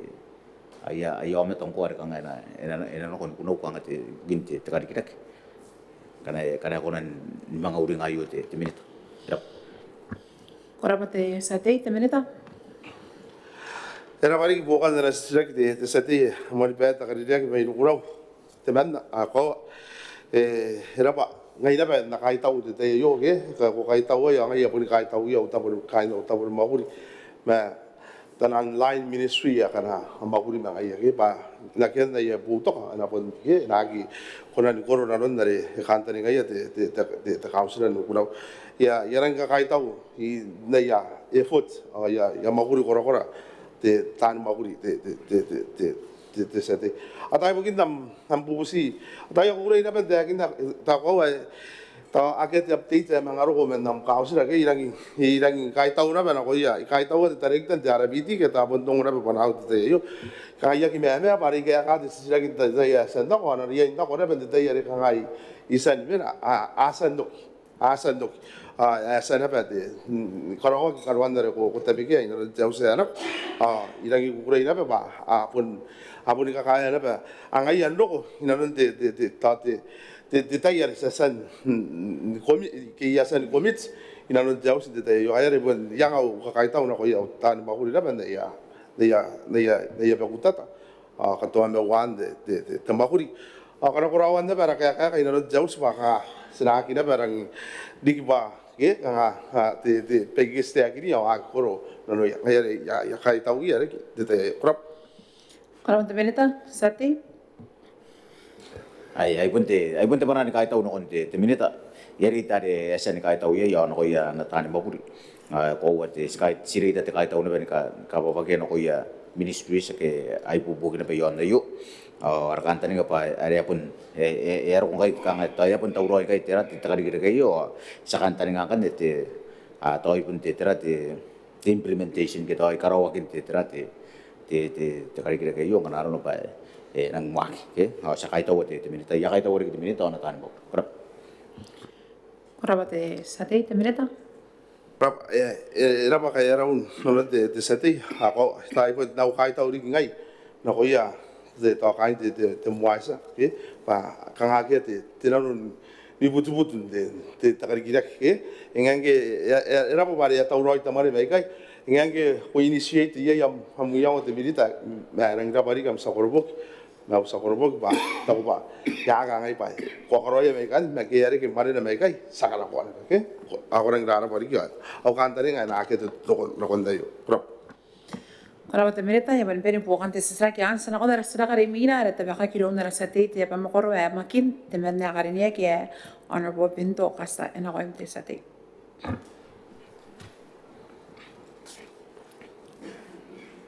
Korba, Deputy Madam Speaker, ay may niya tiba kausisa kaya ang para tubuan gabi. Ay iritay na timinita ari raw Sati. Kaya na ba magin nangatika mew no kayo ti Deputy Speaker na kaya naman tayo para presidency akadinik na takumin presidency minita tititan ta kaya tara tante ang iri ka sungray nun ti tingapong nga tamaro ayo ano ba rin mew Nari, o yung ka na usisiraki iya nakatiti iti CPP yao ay isa rin kati yung ano pero magin ay na ibubugi bukin kabuan ako ginikan na kaya ako yakan bisi at minute akadinik patira at kang kay yatugi kadyakin takatiti ay karaba Deputy Madam Speaker. kuraba te Sati na kaya kakam sira kaya yun te Benita ipukin te puta kini maguri ipukin te akaw ako pa inaramera honorable panatake siwa ena ko te Benita. Kenapa? Tapi Speaker apa ti anak tapi ka teman ti Sati kan nek mai magin. O yu anak ka tau tak. Ti Speaker ko ni ki ko green ko mo ti Sati mai magin. Pa su ko mo na ki karo ki tiaw sin ka mai turu yon magin. Yan ya mais ka nga kai tara mga ite tona. Kita sang ti boka ibukin karayin pa ni maguri na ko magin. Koraba ti Speaker. Kuraba te Benita, bukan am sira te mantai te Sati. Korba Deputy Madam Speaker kangainan ka tutan na kaya kati timinita akadinik yan te takatiti ayo anong punipen sa pwede ni rapatan nga pwede ay puisi katokatin tiyok o kapan orana dik sa pwede may ito kita katiti ayo ang kayong kaya kang wait timinita tayo nakarautan ko ino pare ay atangira gipay ibuin ka ay ipay ni makuri Ike nakaray paye kay kito paye no magin. Nasibu siya minita ba tira paye kan ne kay anatangira aron to tira ibu kay mura kay kito tira. Ones meta tarik sampai. Kuraba te Sati, te Benita. Kenapa bukan ti sila? Ada ko tayo na tapi ka ti sila ki anak ko sila ki tan pun kabuto yon ari kay anak ka magin ba iyan kay. Na baby teron karayan pai. May talo no ko magit de kanga de Deputy Speaker pun may ron dira ari di sang de bok de bari mai sipai ka ri di na noki ai mai na re ya ari na ron de procurement se bo pai tira na ri Ngero na pasa semana ni ai kai deputy speaker na ki di kita kin ka yo mari te kari ki ke yo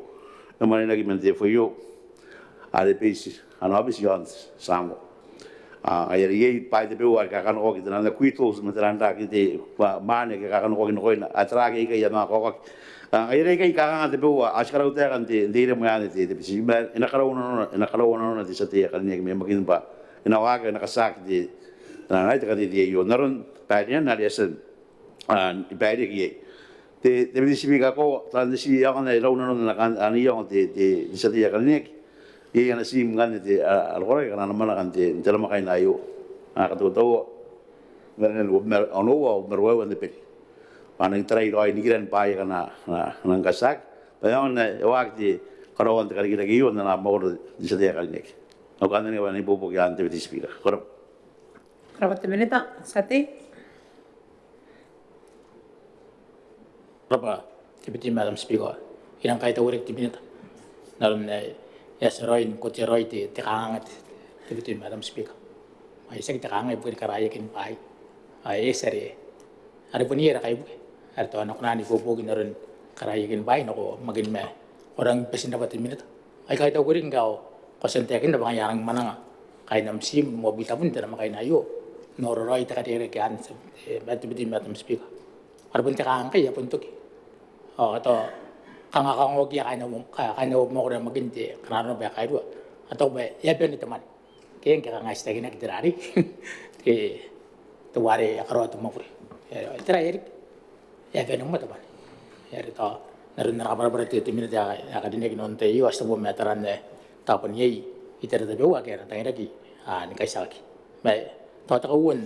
bukan disirag kan atau yan de taburo yan kang ayena ba tekan nuot ay dia kaina wa makura magin pa ya idi mati tusora pawa ke yakte tekati yan kurapa tiba-tiba Madam Speaker Kurapa sati, minita. era de bol ni se ka de takin de sola ponan to one band pa ke pare ngero ero de kari ki tan kalau de kari ki ka kune ki ba apun ponga de battery kan ni na ya de esa si kagure askal bara on te fayo pa mga tawro in bismaya kapo kin battery ke ni ko tagi mapai kainon de sola ni ka kan de ani de bigel sa de kan ni me magin ye ti pa de sola na akali ni ngai kanuan na betongan kari girek ani asen kagure te fayo mga manen de ilakin kali girek apa ya ke asen katawa ka na na ibo poge te fayo era pa de dispi Kurapa minita, kapan bukan nam select sati. Berapa Deputy Madam Speaker ilang kahit awurik di minute naron kaparagin ti kanuan ta kari kayo hapon ora umiya me au kira ka hapon kan ta kasya nga very apun no kana penari na banta kari kayo pina pangke ya pun kanso si to kina pe non tayo me ora pare kite minute ta makainam sim tokruan kanga tekanta ni ngari enasya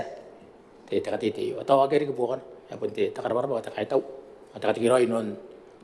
ya tain kikiyak bukan ka sa akin na rausin nga may tariyo kasi na pati Deputy Madam Speaker Kurapa sati, minita. ko era para pati ako ajimani na to wana de ya ki pan te mal pare te no de aquí na ki semana ya kamen ale mari na ki pae ke mentira te rapata ka amile sinan ko kilipas ba ko era para te speaker ta ito wali sa ilo mata tanti di seti mati ko pun tani na mile inon de te cabinet kama to ilo tai ma te te ya no aki ti ma wa ki na magurion ya mo Kurapa te dispi Kurapa te minita. Sen ako narasira ka rimina ta baka giron te sati me ptari ya karinek te menna ya honorable Sinian Raya ina ko te sati.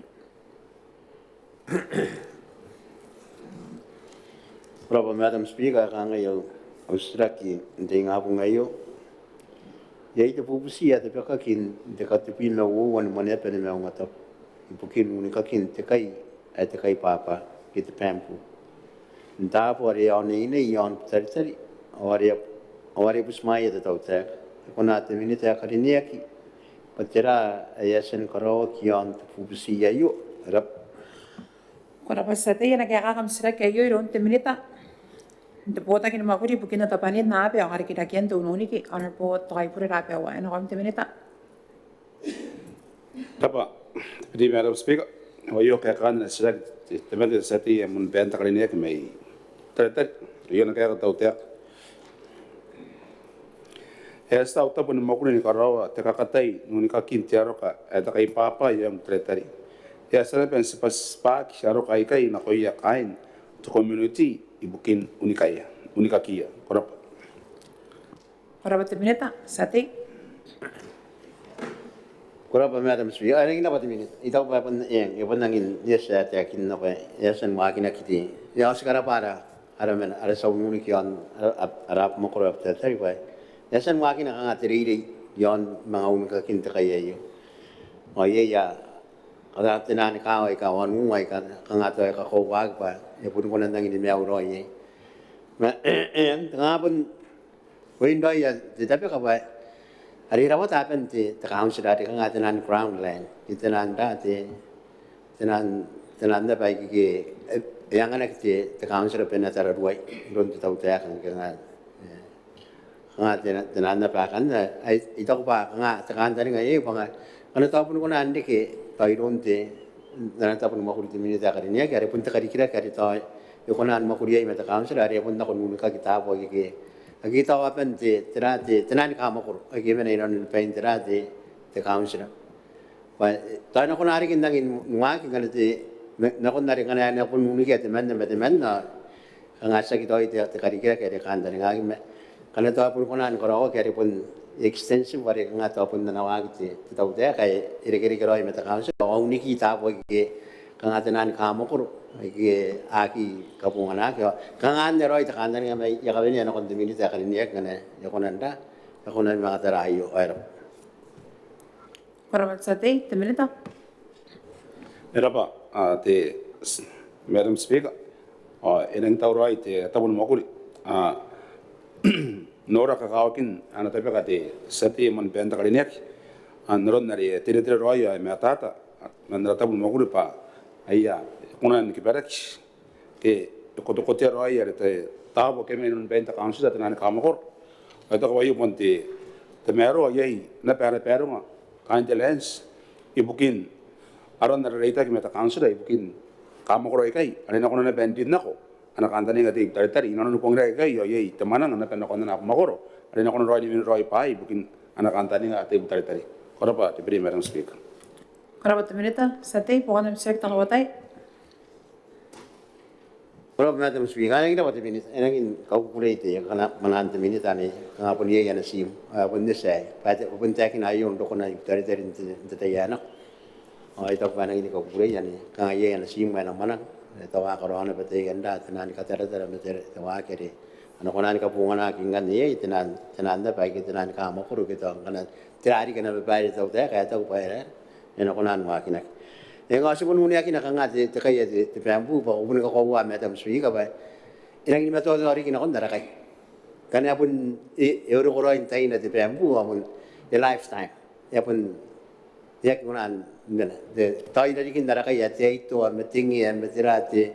je te tong buang yi ya maria kan nang ni ka kaw pare e protective na the coastline ni are e ko wari ki ate te kana ki winter pa ki mere nga sa kan ka ungayo pare kana ya ba ka abun ko nan ka bungana ki terang ya no ba me ikara ba te minute kanga keri ki bukan me ya sabun ka sukan ko ni te minute terang ya no pa enerik me e ko wa kanga pun ya na anak ka te sati me ya rang na erek kuangan na ta kapanian ndan supplementary te Madam Speaker. Kora pate sate teminita. Kenapa te pokoknya selagi studi yang mendebat kali ini,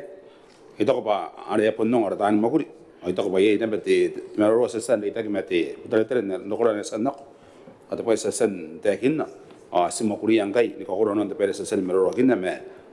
te terdapat tekinas kita kansai yang betul-betul, ibu kini kakawakin tahun unik, asal pas nore patuan itu makuri betul-betul, nak orang tu apa anu manua, te chief 8 ada emakuria kinkai ibukin targira ke tahun unik ada senakarin daya na pemati tetapi kare tapi kia ibukin kami anuan na pena ke apen kiribas yon takai ate pempo ora ba Deputy Madam Speaker ito kike Ora te mereta nota wa ena ka korona bukan na sira kita sati te sati mi errore karine ke ona po ni sita. Okay? Aumena. Ada tebena nare. Era pati tayo yo di kita akan di kai papa ngo ke. Ai ke. Yang nara pan di nang isang kai nanuan. Di au nako re ya re ato ngai bukin dera di nautan ta kai papa.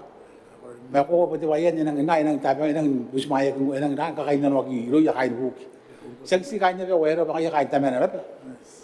Baka ira pati dera bukin ta kai papa. Nang nara pati kai yung ro di sa ti yari bukin dia namen ayo. Inang kau ngai yang kita iri nang ana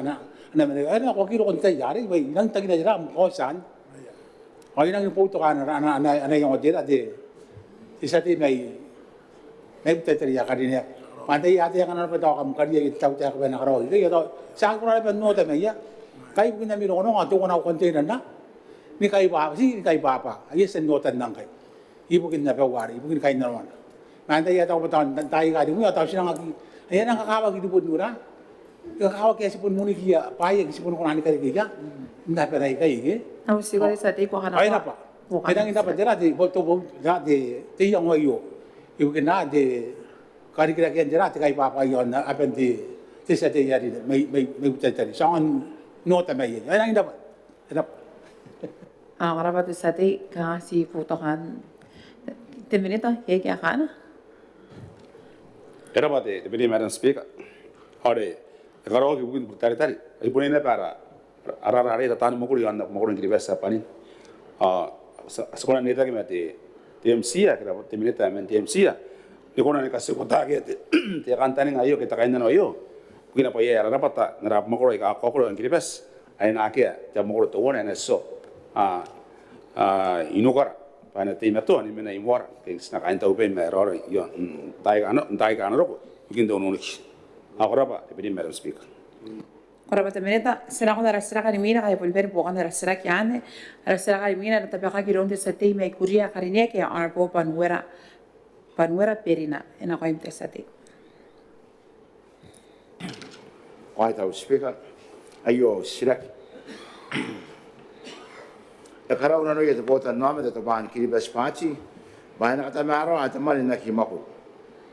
yai buako nda kata maro ayo karakan te mali na ki maku ri tayo ora ba Speaker ora ba sa te ena ke ka kam sera ke yo iron te mineta ipukin te bota ki makuri buki aine rondi kita ke ta ka ro ka mera wa yo ameta ana po Ruth Cross consing ena ko imte mineta Deputy Madam Speaker akorine Sigarabati sa te yari ni mai kuria na nasisirak hawayo kaya kana mente tau teaka. Iku kuren teakin na payawa kita kamete pa yon na naman ini poka te tau teaka. Me swaisa perongan karakan te manin na kimakuri. Korabate mineta sa te poka na misirak. White House Speaker ai kai tau te mineta karine ki na kaya. Anga era no te mineta te speaker na kaya te mineta ikani kataro yo tau. Nanon te kaya kayo pa, yay, ibuakon, takata maro ayo, karakanta manin na kimakuri, so tawayo te sa isi kan kata maro ayo tau pa, yang mumibray mau sila kaya mo yun. Korapas. Korapas ate, temenita. Ikarabati sa te yari ni ibukin bukan na nasisirak ko, karabana tan daw nanon kay yung te kaya kami te tau te pa, ay makuriyak te kami te pa yon na yo. Ako ba min anak kami tebay ara pota kini makuri yon te marin na kini makuri ora kantaring pa ina te peka kira kini kon te cabinet si bukin yang wana Iraq. Kora ba temeneta sa te? Kaya tau Speaker ang mga kakukulaili kaya na kaya katira temeneta kaya pa nga iya song o pa kami tebay yakak na puta kira kina kon te cabinet. Speaker, demosin na no ayo meron nga wabu asa ngana ge ni mabu tara angkan me muin mwanga wabu asa nakapon te pa ara kapon kako era kata kanto kan bisa te minita karinek ibu ako na nakamete pai ibu kini karakan na yamane ameta ke aki makudi asa nori ka ngai kai koraba speaker Koraba Sati, te merita. Igara pa te satia erin me kuria bukin bokan na sisra ko kanga bokan na ba kanga yang mana pa kaya san norek pa yena da kira kin ponti mea wa abai ai gam mai sri inanan te ai gasan na me kina kira ya to botan na ta inanan te tiri ke ana kon karo ko angkai to ana bobot to tan angara na pa ispawa ta bewa kanga kan wan na ka me te pa yon na no nori ke kangan nara tara yon ti temare ni bokan kaya ati metu anno ko bente tau tia kan kon te botan no meta akan guna nora te temare ni kara go bi mete no te million ti ti kana te temare ni mau 2.3 million temare na ki mau ri bobi me wan te million mangkan snora te temare ta kata ekibara ke no kon ni me bui mete no te million nara skuna na te ba ana boka te tau tia kan kon te botan no meta ero go ti ti kana kanga ero go kon te mais te waria te bubuwa wan mo te million anes nora ba ana mane ni boka te tau tia na kon te botan no meta ni tira ka khokoro era kanat ara kan tani nga ba men tira kan ana pun na kina te boka askuna ana pen tara ya figas kan te kuria kanga ibusi an ta be wote figas so kanga te wore ibukin te mane ni boka men te tau tia kan kon te makuro kuria kanga kurin do goro kon nare awata pun te million pa 3.7 million kana ko kota demanen na kimakuri te manen takata agi bene ana te tayan bokai kan kangara kan tani ba men figa sai kan ni punye na ba te bokai pon san do ko ire te botan nam ta men te tautia era Koraba te merita. Sati, bukan na select ka benyantai. koraba speaker mangkai tawari te minita karinek speaker waraka ikotakin temane ate buat tabun de million ngaira amata ki saki makut saki tara tawari ari palin dari sara ari ke inono ni paira ken ayari ya ketai patan na temile tanere ya wari ki ai kai pa na na te yon kuria ayon na bari ki bes ya ya ga dai pen o ya ga ki ai pen ya temane ni bo kari rang ina ni bo ken ya tara ra yon na temile ta ena pun awara kia temanen naki makut te akin na pai ena wasara ke na kon te cabinet toni ngai panga karora mara ana kaya ka espana ko yo speak aka te akin na ko do perang indawa te tira ana mani ni boka tau te ngai de stara rile ki no ni pai teman te sabai ya na pusia di minute ke kama ta roi ena pun nak ngana na rak na kon ni ngai kora ba speak Koraba te Sati, te merita.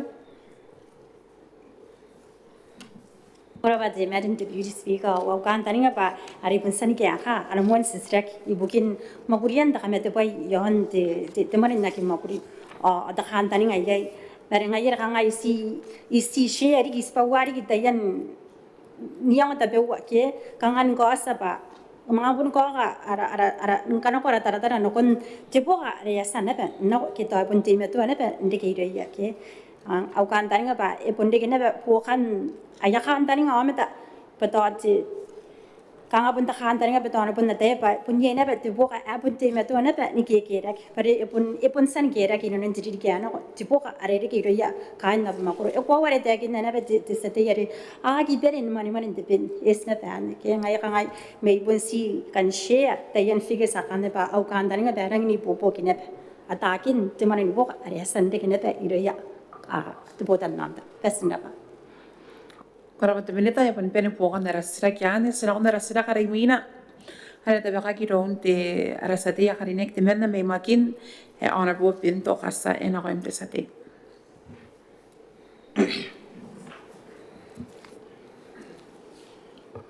Koraba Deputy Madam Speaker, yung ano sila kaya nambana tubuan may batuan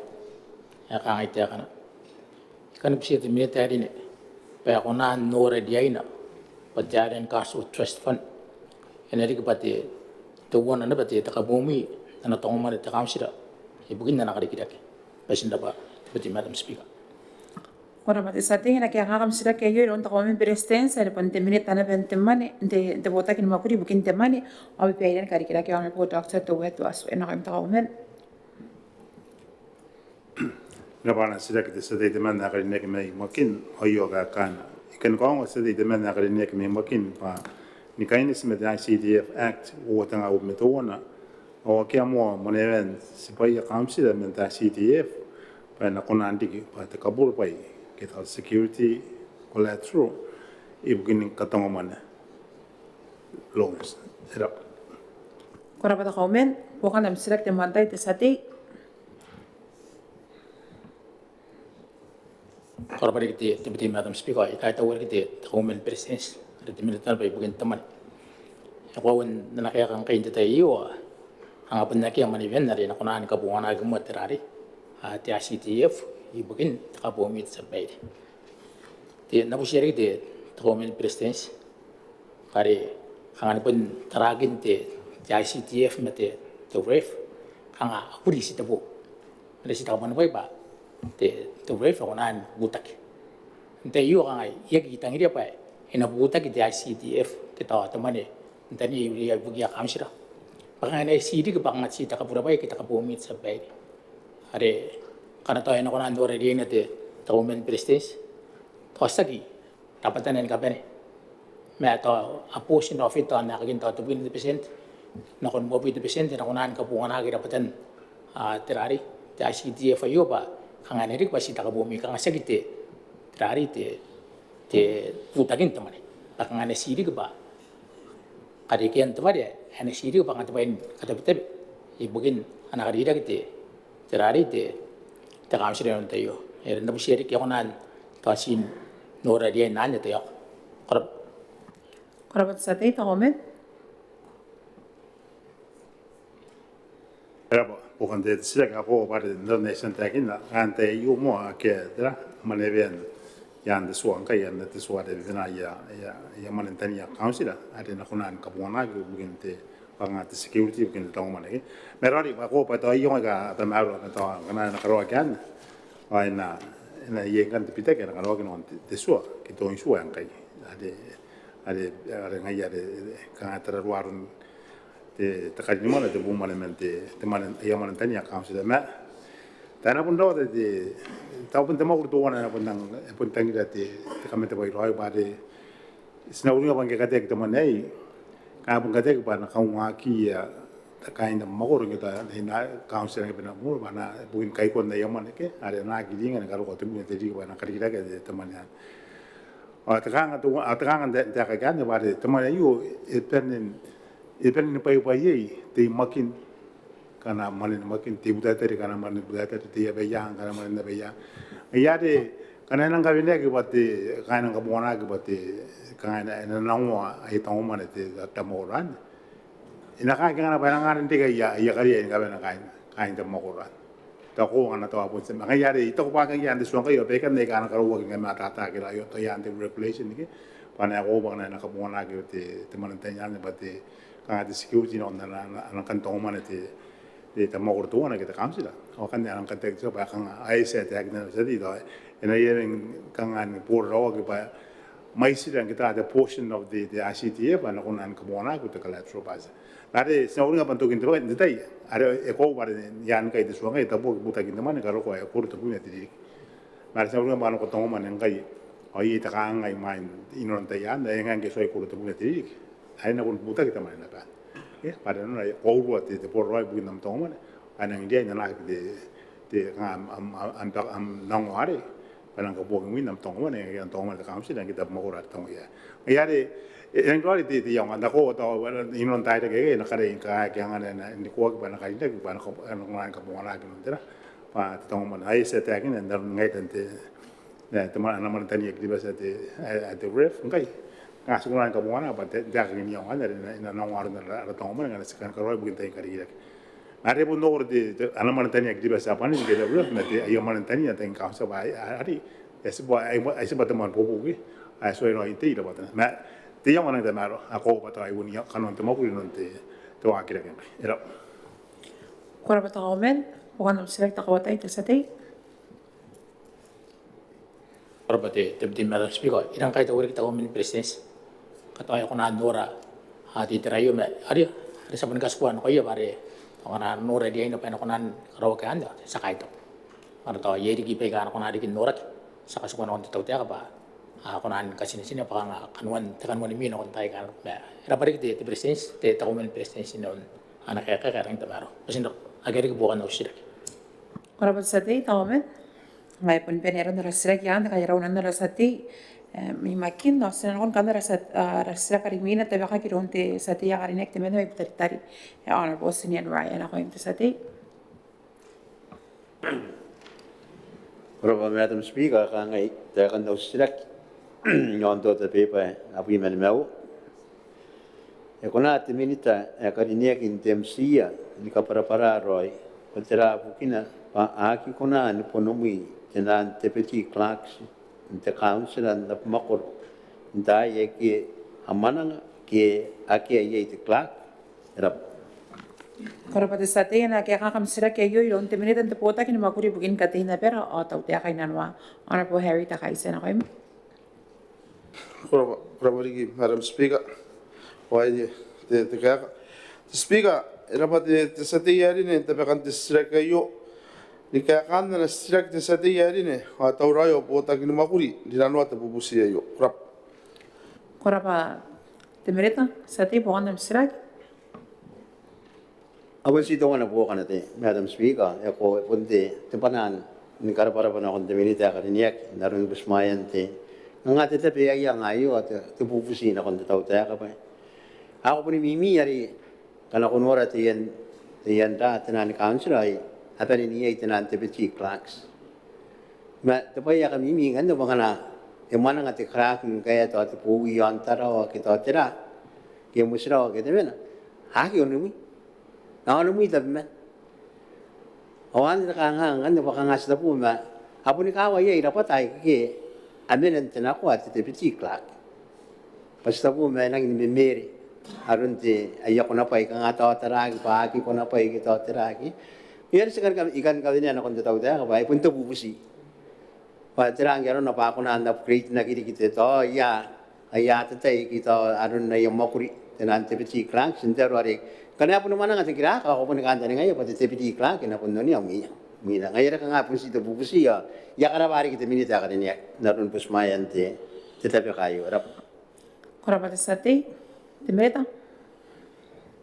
Rapari kita satin bukan dari sirak aku, hanya pun katerian bukan dari sirak ya narun dari katerian ada dau kaya ka, ari yai te semuanya me yai pai kasina makuri ke, angkan narun dari kanuan te makuri sina ko sina yang ini kakawa ko sina tarai na para ratepeti clocks ma sina upgrade ini anak kon dari to sina kali ini yang to kos to ya ke yai ti ke to tera pa anak kon dari kinta pare te narun apa na taya to te sate hari nakon te kiraka yon te makuru monte ke kangase ngai tabi kai ka tara ari ponte te kiraka kanga ponte ana sakuru po te kanga ngai ari ya ponte bi akini na ba ma metan te tau te ka yon te makuru ani kai na ba kanga pusin ana to tanan protocols ibukin te rok ngai kanga te kiraka ya anggota kantari ang kanaro na pa ana koran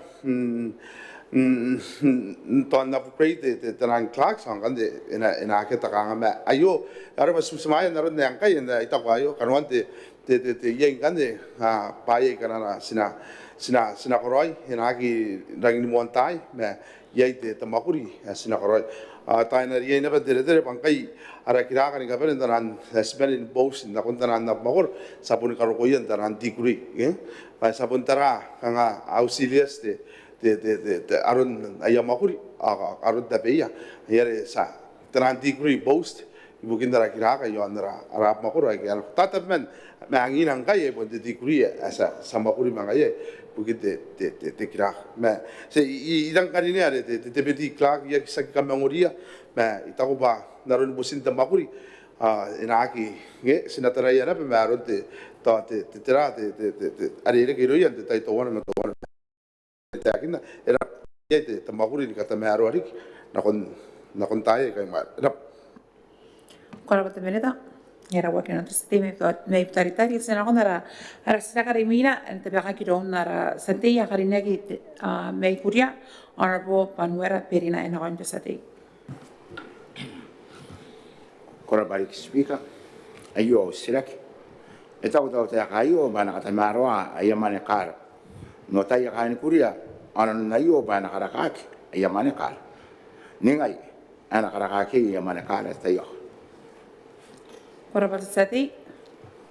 abu siko Mike sate ya Mike en ake akam steka yo iron te minute i pukin te pota kini makuri buki ai ne ron dikita ke taka karo kami rawa yo ameta honorable Ruth Cross Consing en akem te minute Deputy Madam Speaker, Corine, era ba de sete yarine na sisra ke ayo ke khana mente tautea. Ikan gonga de sete pat de peire bukin karakan te manini kara eswaisa de iriana te tayo. Ena katan wata kin kana de bopong aroi de iriana. Kora pa te minute sate ora ba speaker ai tau te minita na ka speaker ikan bisa te minita ako ni ka para na ko yakara tera te pai e pani ka ye ina non karakan ya mane ayo tayo ba aswangia ngia campaign mo nga o wi ma o ba ana kata maro ya man ay kan orang kai mo nga o wi no no tera ya ta para ye kata karawan kata maro na kon ya man ora ba speaker kora pa sate te minute Garabate sate ya hariniek may kuria ibugin bukan na sisra ko kati raururing na kon na anamon musnil tautea kare kata mearwan temane ni bobo kina ko yakara tanna ki makuri o mau kun na kon na kona ako ba te ya yore eta ben kan te pa ya karen te traron kara khan ne ba aya mane kara te ya yo era kora pa te minute sate speaker karabate minita na kaya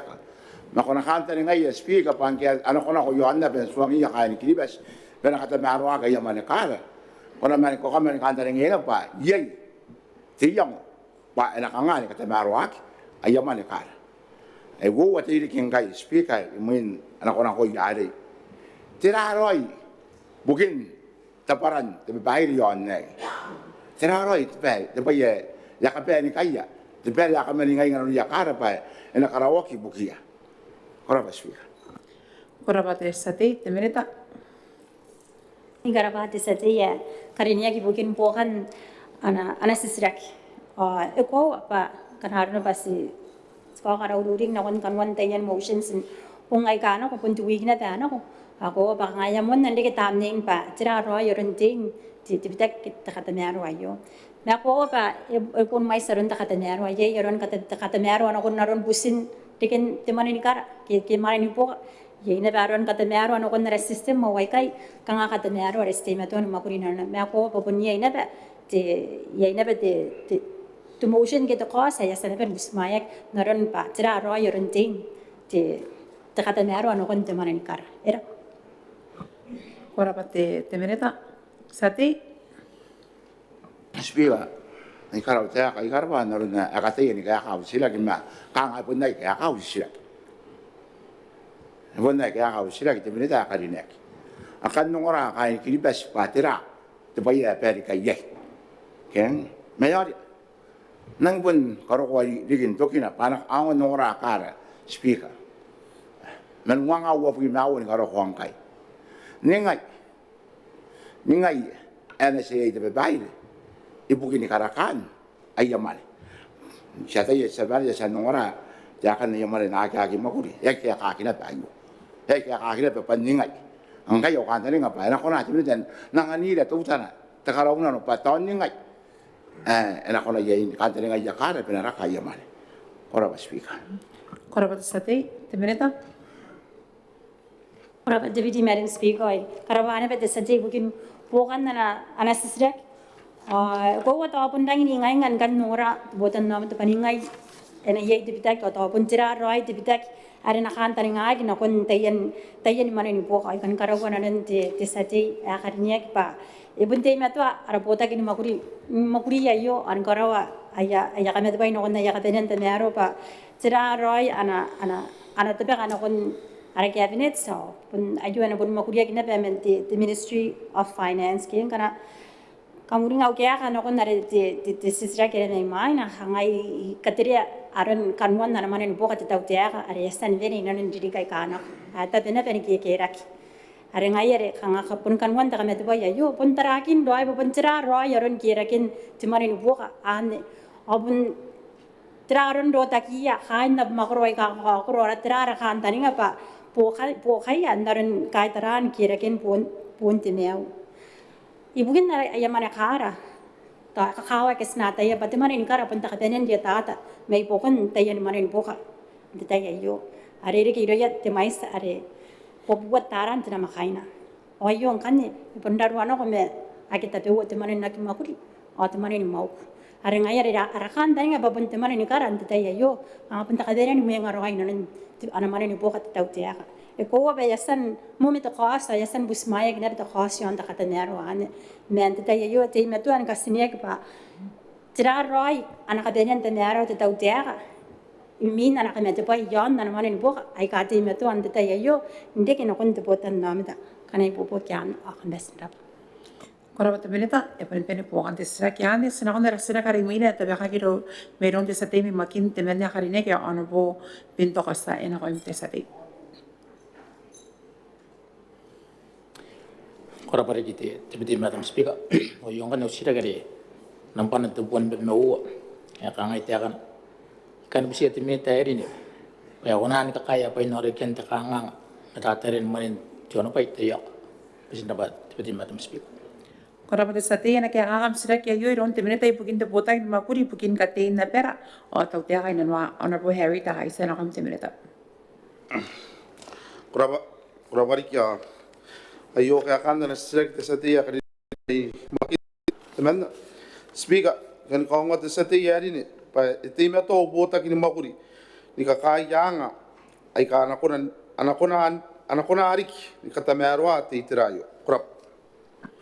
Kora bate te beneta po kan select te mantai te sate Rapari tiba-tiba Madam Speaker ay kahit awet te minute naroon na yak kanya na tabon makurin kakaya nga kaya nakunan ni pupuk intarati tirayo si tiba-tiba Madam Speaker kan pendaran ya pendatang na bate timin ito te kang karawagin to wana tiyaw siya to bubu tiyaw sin mesu ya kuna na ben kagyu at wari ya to ya kan ruwa watenga ya puning kanin wina batanga te timin Madam Speaker o naron kang uwa naron te o meruro meto atan mo kurta uwa te benna yesu ba angko te wina tenga re kang ato ay kakana ogi no konte tenga sidan kato na makaina bikin dari hangai ina tauroin ni bubuk meron te chona pai te tiba-tiba Madam Speaker to na pusiri te minita kunan tara ta wari ano pa kang ta buina tanga ya pun nakitaw ya kana skuran buisi ya kana to kunan ora ri dia ni to ya kawari ke no kunta obo tanga kora ba tiba-tiba Madam Speaker kora ba sate te minita era bate bukan na sira te sate ya kari ne ka ko en na pa yauni bubuk ke po selaban tapiki ataka ko naron dari kang askoro yan tayo kano kaya sa niya sa tiyakin na ko apun yay kang apun de lurakin tarakin de tirayo pa na tarak pa na ko narigindak ma de naron na mare kang aswang ayo kurak ibukin na pa irang detay re ko ki detay kana apun pa na pa tamani ando quit ya te to akaro ko na ba ya quit to te kain da robis men ta kausira na ko ira hangwa ya kina ba rang ben mga buona ba mga ko na ba te tamani na ko ma yare pare ai kai kanuan te tarani kata mero sa te rang mais jirak de inaron te jause ta even abon mais singai ara yang ni kata mero kang asasan baru wakin na mero korak ya ko wari pun tagira na ba ang mga ati kanakariya ya cabinet na angkay ang asasan taraya ba sinang kunan karin na yan na tangkana kariya yara ke sinang kunan karin na yan the local contribution for the development fund ke at tangkana sinang karin na to ta ni me buat tanga ke kanga de ko wa ari ya apa te tanga pori de men nokon anamane te sai na ke mangkara ko nan ko yo ai takataka ai tau ba a ke na bang kan te tanga nakon te toak ya bon nakon te toak ni mon te ke itau ba ande yang ni kata mero si yang te krop Korapa te beneta, puhutaan sirek takawatai te sati. Korapa tibiti Madam Speaker, ay nang kaito timinita. Anataan mo ko rin na rin. Itera te piwa kita asan tara yang kay ba. Tawa kata mero andi kiti. Tawa pinibilin te temani bukin te terari. Te temani narapay te tibiti Madam Speaker. Te nabusia te timinita rin kaya katinya pa. Ay kay wari kita asan. Tawa pinsan na bando kayo noon BM kita ang kanaro ng pasway. Tawa mayroon teruwar timinita. Kang ay kay wari senang na kay kain na wamoro eh. Ang hindi kaya mati teman yang kaya sini bukan itu orang pai. Eno kun abu tabun tianga ari kaya mati education ti rawari api me u tabun tianga ori bukan itu orang dua tianga dua babu itu. Erton nasi busia te temen ti akan ni keterangkan jangan ay kay atau nungaraw na artan mo ko makin dapat kasi na babayasan na pan nakon na beterari. Tenan kuito bukan kanga kapesian na beterari karikian teman dari mina ngayarin nasi busia itu mina teman tan mo ko di kana ako nari kin dorayo ba ari apun ta taningana bang kay rapoton na mata atau mo ko ke agaroi ausay kay korba tiba-tiba Madam Speaker. Korapa te sati, te beneta. ko irang karau ta de sile ane tabigia de sati ya ko ngapun ibon era po pa pun tapin na pa from sati aron ko bun manevi ma naron dari kas katay ang kan kabay siya ke ko ya ay ari bat outstanding ke era para pa te takomen ba yasan nanganay te ko ban nang kabay siya ke ari yon te sinap te bridging finance ke ay taw ba ya sa ubi itaw ba o kanta ni ba ta puni na te tayo sa kana ko na may tari au kanta ni ba sky mo ko ni de education de tayo ke itaw ba ana ko de education ka nga pun ko ngwai ka nga keri ke ya ka nga ba ke ta pun yai ka nga ron ke au kanta ni na ta ya ke taru are me ta ena pun ko ni bo ki na itera pare ngai ya po si taw atera de out ma aket ka nga are ruwa ta pun ya sana pen doko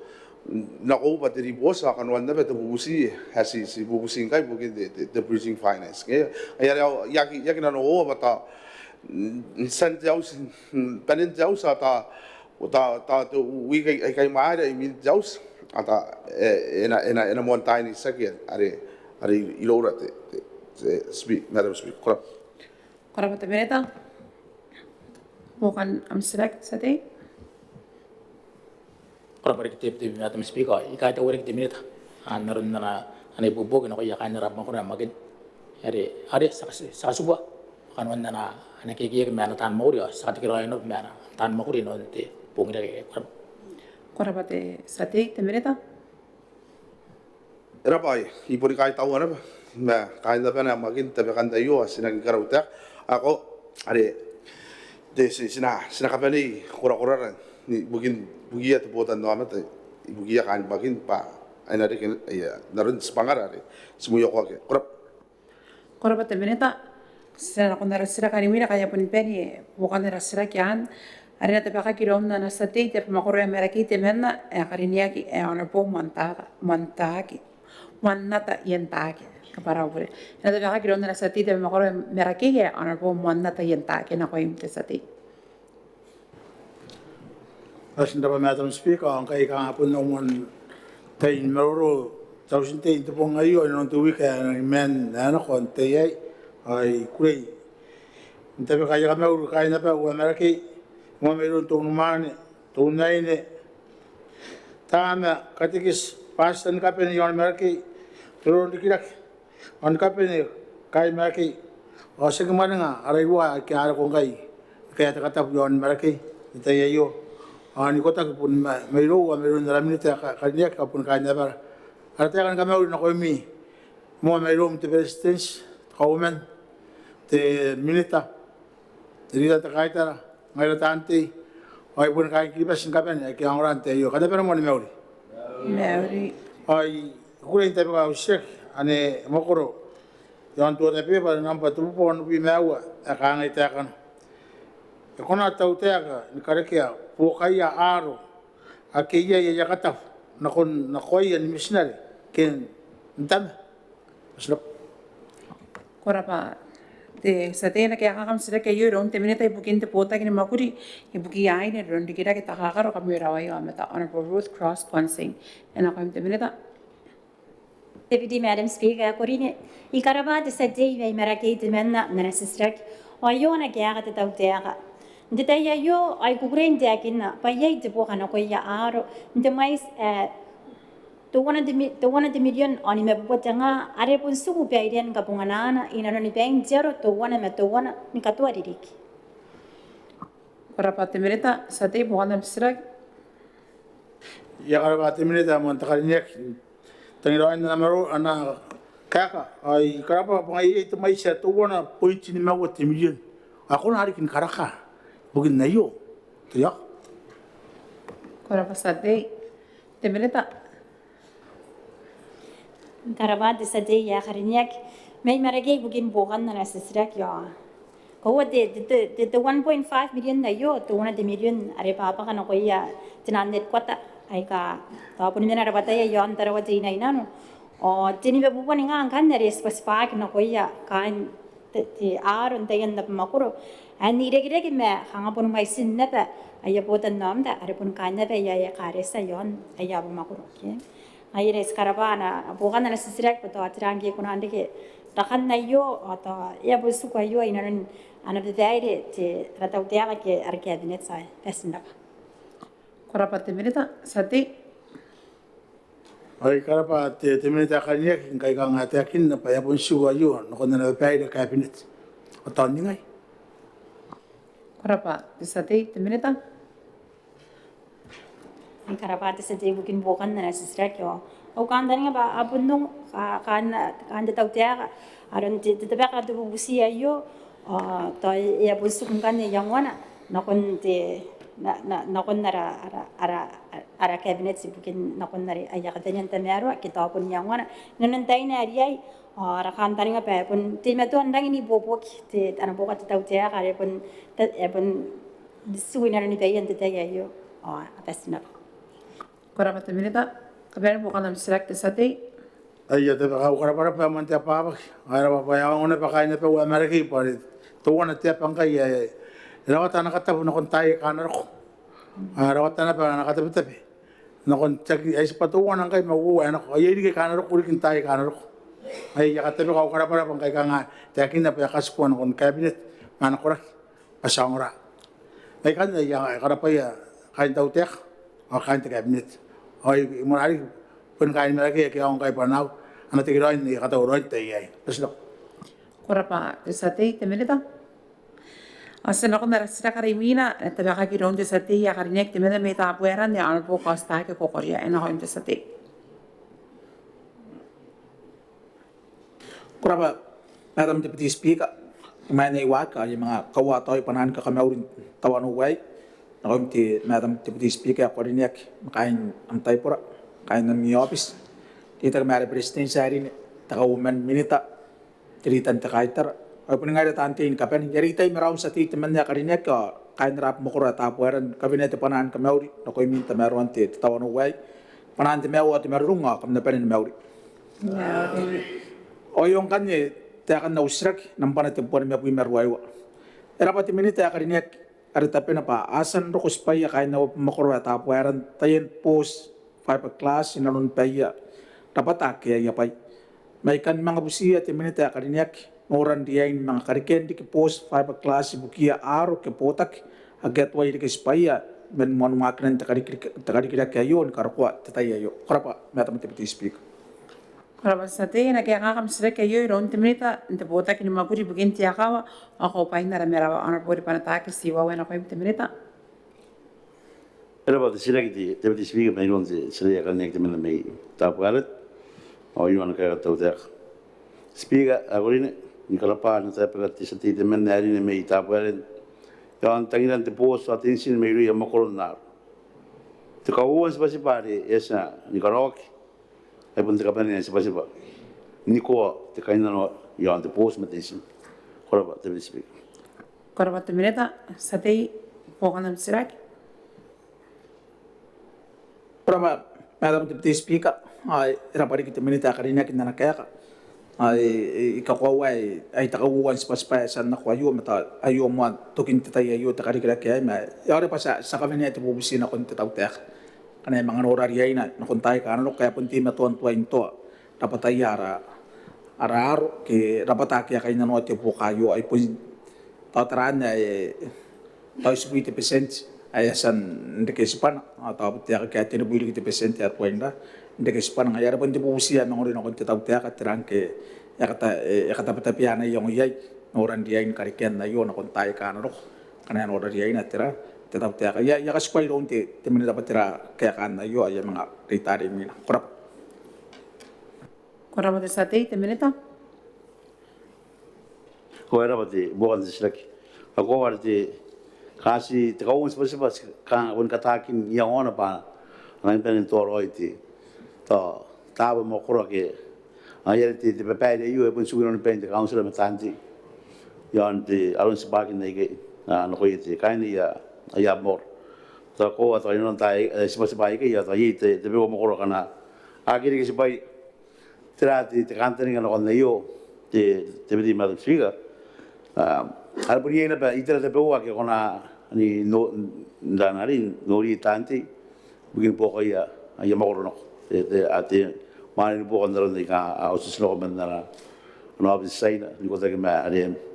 mandara ari te livelihood so to itera te peua che con ani bubuk ye te mo te io ka te in sikona on te nango te kaina no yo au kantani pa nei bobo ke ane ko sa ira ro ma te tanti ni te no ko te tira de terangan makaya kin angai ke pa ni bobo ki no ya kana ra mor ora ba te speak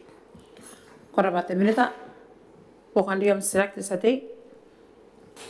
Emas inda pa na anak kaya ka te minita ng anari kan nora te tirante te tayo yung bukin kayo no ya kayo na ako makor ay era pa kaya mga kaniri kita nanda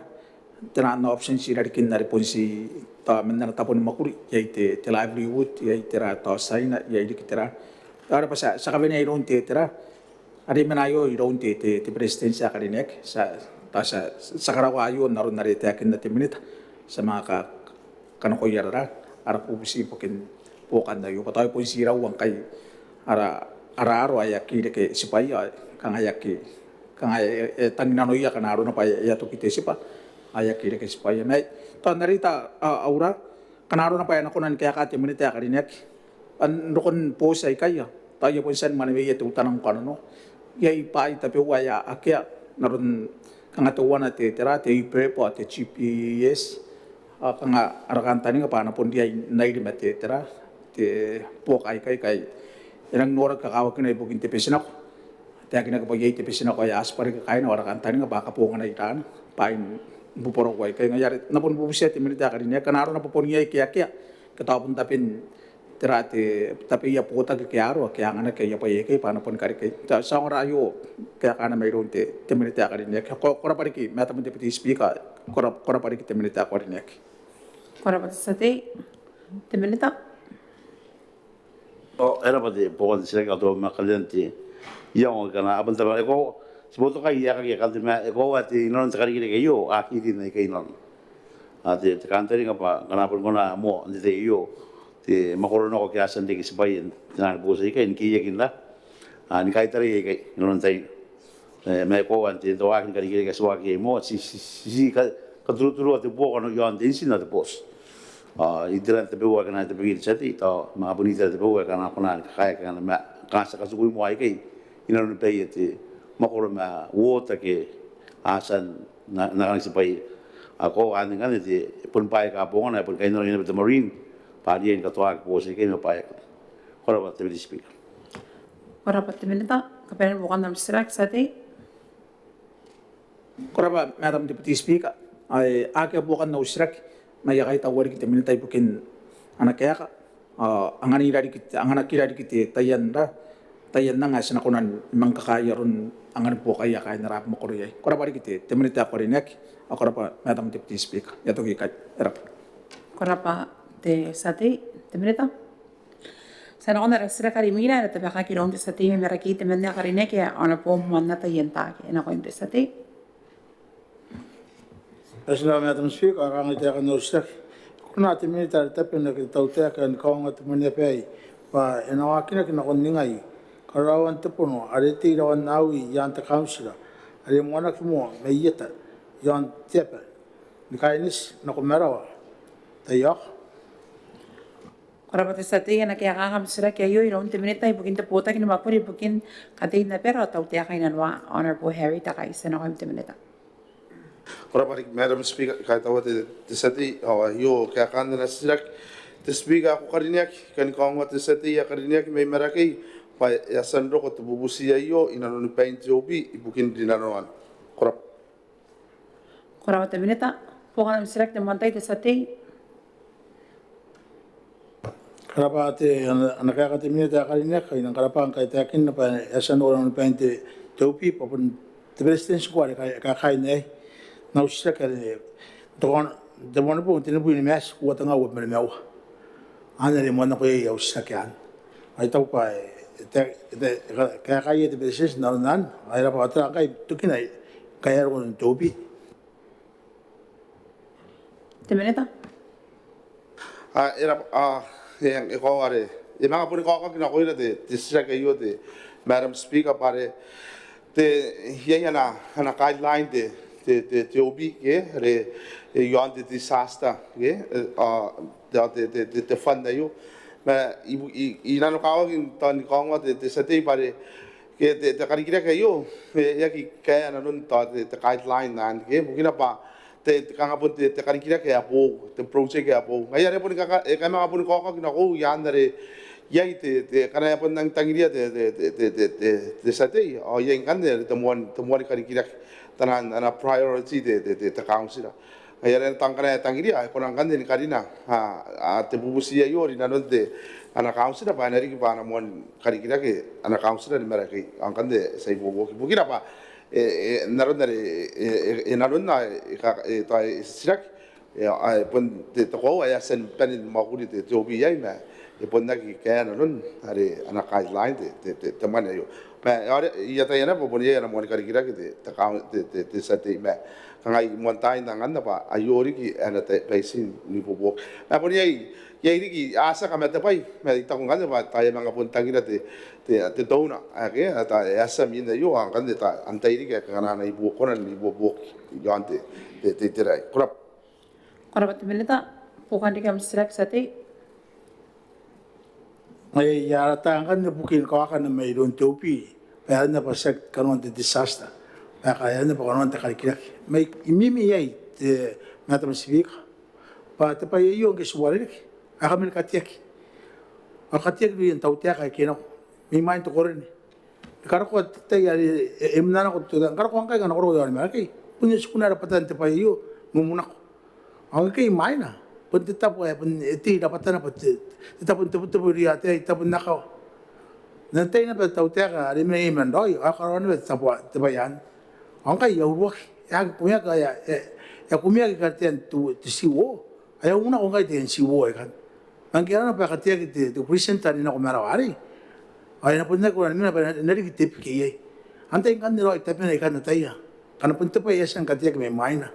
ay mga uwag in disaster ayo at iyaw siya ko ayo. Punta pin na pa tupi kita pin MCA. Korapa te sati temenita. Korap kata ko dai tindaron de yang anak ya ko ikarau te kana ko de sate me beragi ya ko irari pas ko nan mga pun marurori me ho korak ta ko ata kana apun no mga pun karikeri kiti to ta me ron de obi tindaron dari kanga ayo kan wan te saka uri sina pe na ron tau sinti e ngayare se kataya ni makuria ko are makuria kini ga ma ko ya andere kanaro na patemuan karikira me is te saki kona pare puria na mon karikira ki merakai me are pare ta kin nang kai te sati ha ta sa mga pun karikira ki te maruro me te ubi patira ana yango narandare mga poka ye ana strike te sate korap Korapa te minita ka pere bukan nam sirak sati. Karaba te minita de kakain te yo ka kowa ya rangari. Pai ka te en sasta. Awata ke na kon tubi ngai kuri ye me min ke bang ka na koina. Ai tong ngai pai ke roi karaba te pena tubi. Pa wa ya ki te ke tan minita ara minita nora pai. Puni ka patan te pai yo me mai na. Ndero pa na kon decide. Pai nang karang ko pai mangate karon na project ta council. Ngai na busi etrang ke akon dita kena ka tubi. Matanti ataupun kan di mereka ke apun men mereka yang mereka pengen Israel kan orang terkari kita iya apun kan orang di baik kata yang climate change apa ini baik kata kan orang kan ada kan orang te bukan orang te makor nakon dari yang anak barang mangkali ini bukan dari orang kali anak mina tak kamsila kebun sek yang anak ane setai yang temuan tay tapi sih di bawah yang ayo yang ni kita ubi bah nas kini lah kita suami lah tanti macam minta apun baik hari kami mana kiak tiap Korapa te sati te minita. ako erangi sa te akin te sate ya kapara pure ya are pare ya kito kite te mera ba kan ikatire ana pena kon te sate ba pun mais makurian dai kai ke ya pun sana pe bobong atakatau bo yon narandari te akin na ya sana pen ro ina no de 20 te me fet nana nana tapu atene po bukin te kakaya mare na tai takare ibugina bayarang ben ekonari kini paisi lora mande tai yo ane asate katau bo mera makuri asa makuri narona ebon makuri ya kam sila te sate ebon ki barak apon ro tanande expert group na kon kamate pai ate te pai ko te akina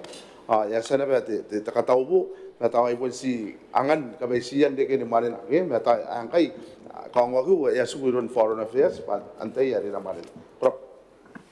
Korapa te minita pon pere bukan dari sirak yang sana kon dari sirak rimina ada te baka kiro te sati ya karinek te menda meta pueran ana buka sta ke kokoria na ko te sati.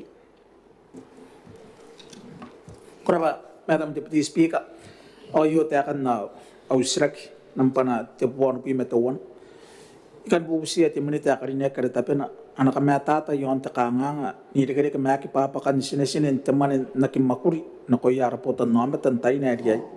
kona te minita ari tapena ngkongot temane pe ayo patira san kroyan tapon makuri bukan tupan takang ayo krapa Madam Deputy Speaker Korapa te sati na kaya kam sirak ayo ron te minita bukan te pota kin makuri buki aine ron de kira kaya kamera wa yamata Honorable Ruth Cross Consing ina ko te minita Te Speaker korine igukuren ko nga te sati demenna meta bueran na sirak ayo Pwede mato pota kini makurin kapakai sine taina arepon san peria ki katwa diri ki kana poponga roi makurian te sine. Korapa te minita pokan nam sirak te mantai te sati. Korapa Madam Deputy Speaker ya kai tawori ki te minita karina kin na kaya kana kon no sirak ona tanto punte bubusi ayo ero ko mayro yara ara kai na rapo makur tawari kita kanganga ai dikire ke mayo kita yang sini aki pun aki pakai maimuan buang awapi te tera ke nora dia ini temini tak kena amenga nora dia ini kena arona pa apa ni tayen sini nak aki makuri an tapon makuru an ngaki dia kai kwa keri ki roya mata ke aki aya pungini pungi esparina ya pungini punga ya resi tepo ya kisah ya form taina ya re asukuna karo ko tayri sa jara aya form wa espa aspakano atira esaya pongini pungo aspakano ai form ayara na busa ti minitan nyai tirangi ko na nora dia ini to wanari kiti tiranti mata mo ti speak ana kon ti minita na kariniak tan kana inora de ayamane karo kan ay ko korona merite ti CFU pati ayamane karo ko na nari yaki pakan kaya pakan pan nari mina ati ti CFU kan ay sinoria pa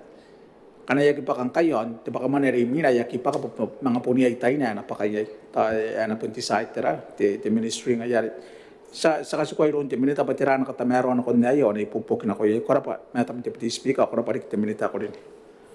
Korapa sa te minita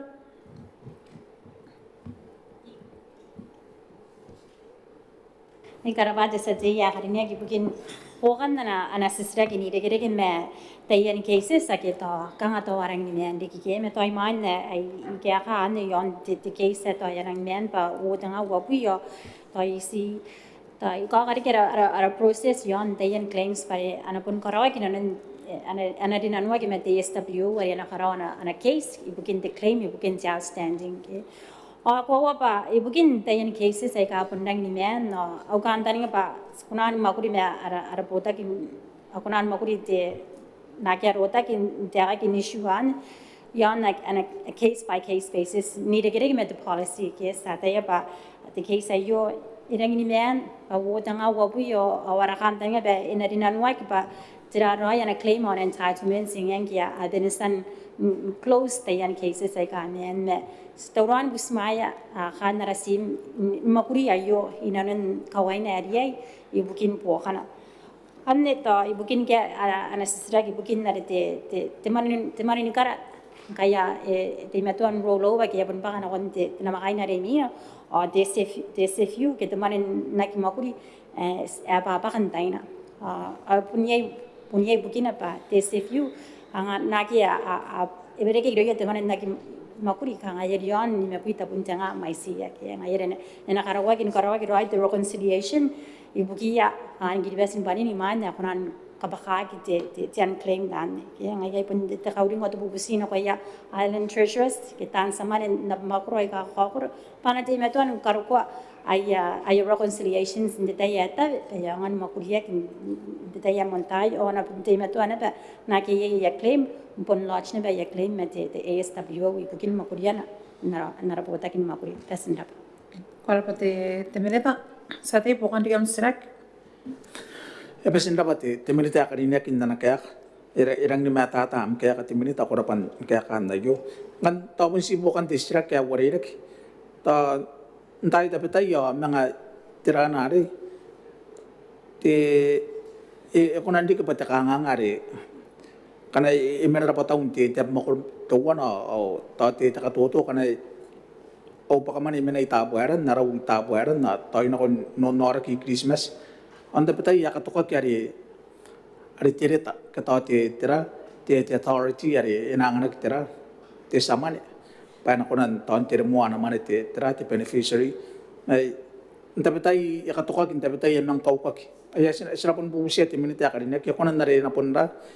takanaro na pa ipon kau ka kitire tapare ayo ya kainano ya rapotan no ameta dapat ay ko bismaya ki bukina pa ketera ta ya mga katuka kiti ero ko instruction may taraw pa ya akim mo bismaya kitira tirita na kono ro inanga anak ya kati milita yon ay kanaro na pa yar apun nora riay na riay tiritan tayo no pare kainano ya manito kora ka wakya ki ayanga kanaro na pa ya bismaya kitira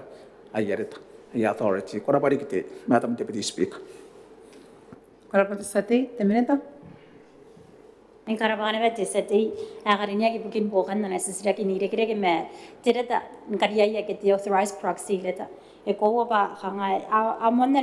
mais na khanga ngai ka ire kire me tereta ni kariya ya ayo as nore ba khanga e mga pon standi ki bata khanga ngai bukia amen ai ka ko me stauran busmaya on a case by case basis and konan karukwa ki de authorized proxy ya ne be enadina nwak ana nore kiriya ina yan nare sinapun make sure ba enapun epun dia the authorized proxy yan ke as kangapun the kauring na ba puntai na kita cut off ibukin direta ne kita tayan ibitaki ibukin maingingin te manin na kimakuri te manin kara pun tubong are wabuin te na makaina ayre sa bubusi pa kanaro na bayay te mainging ay naro imain wabuin te na makaina pangkan kunan makuriaki ang kanaro na pa yerimi sa tingin doang kanin karautera pa yerion na nakona arasim karate tipitaki na kon ana case kaya payments jameta pesindap Kalau pati temereta kapinan bukan na serak sate kurapa matam deputy speaker ara pare kiti minita karinak tan cases tapi wa konan nare yarkuti tawa pui pongin na makaina o aorak aspa manangan wabu tabun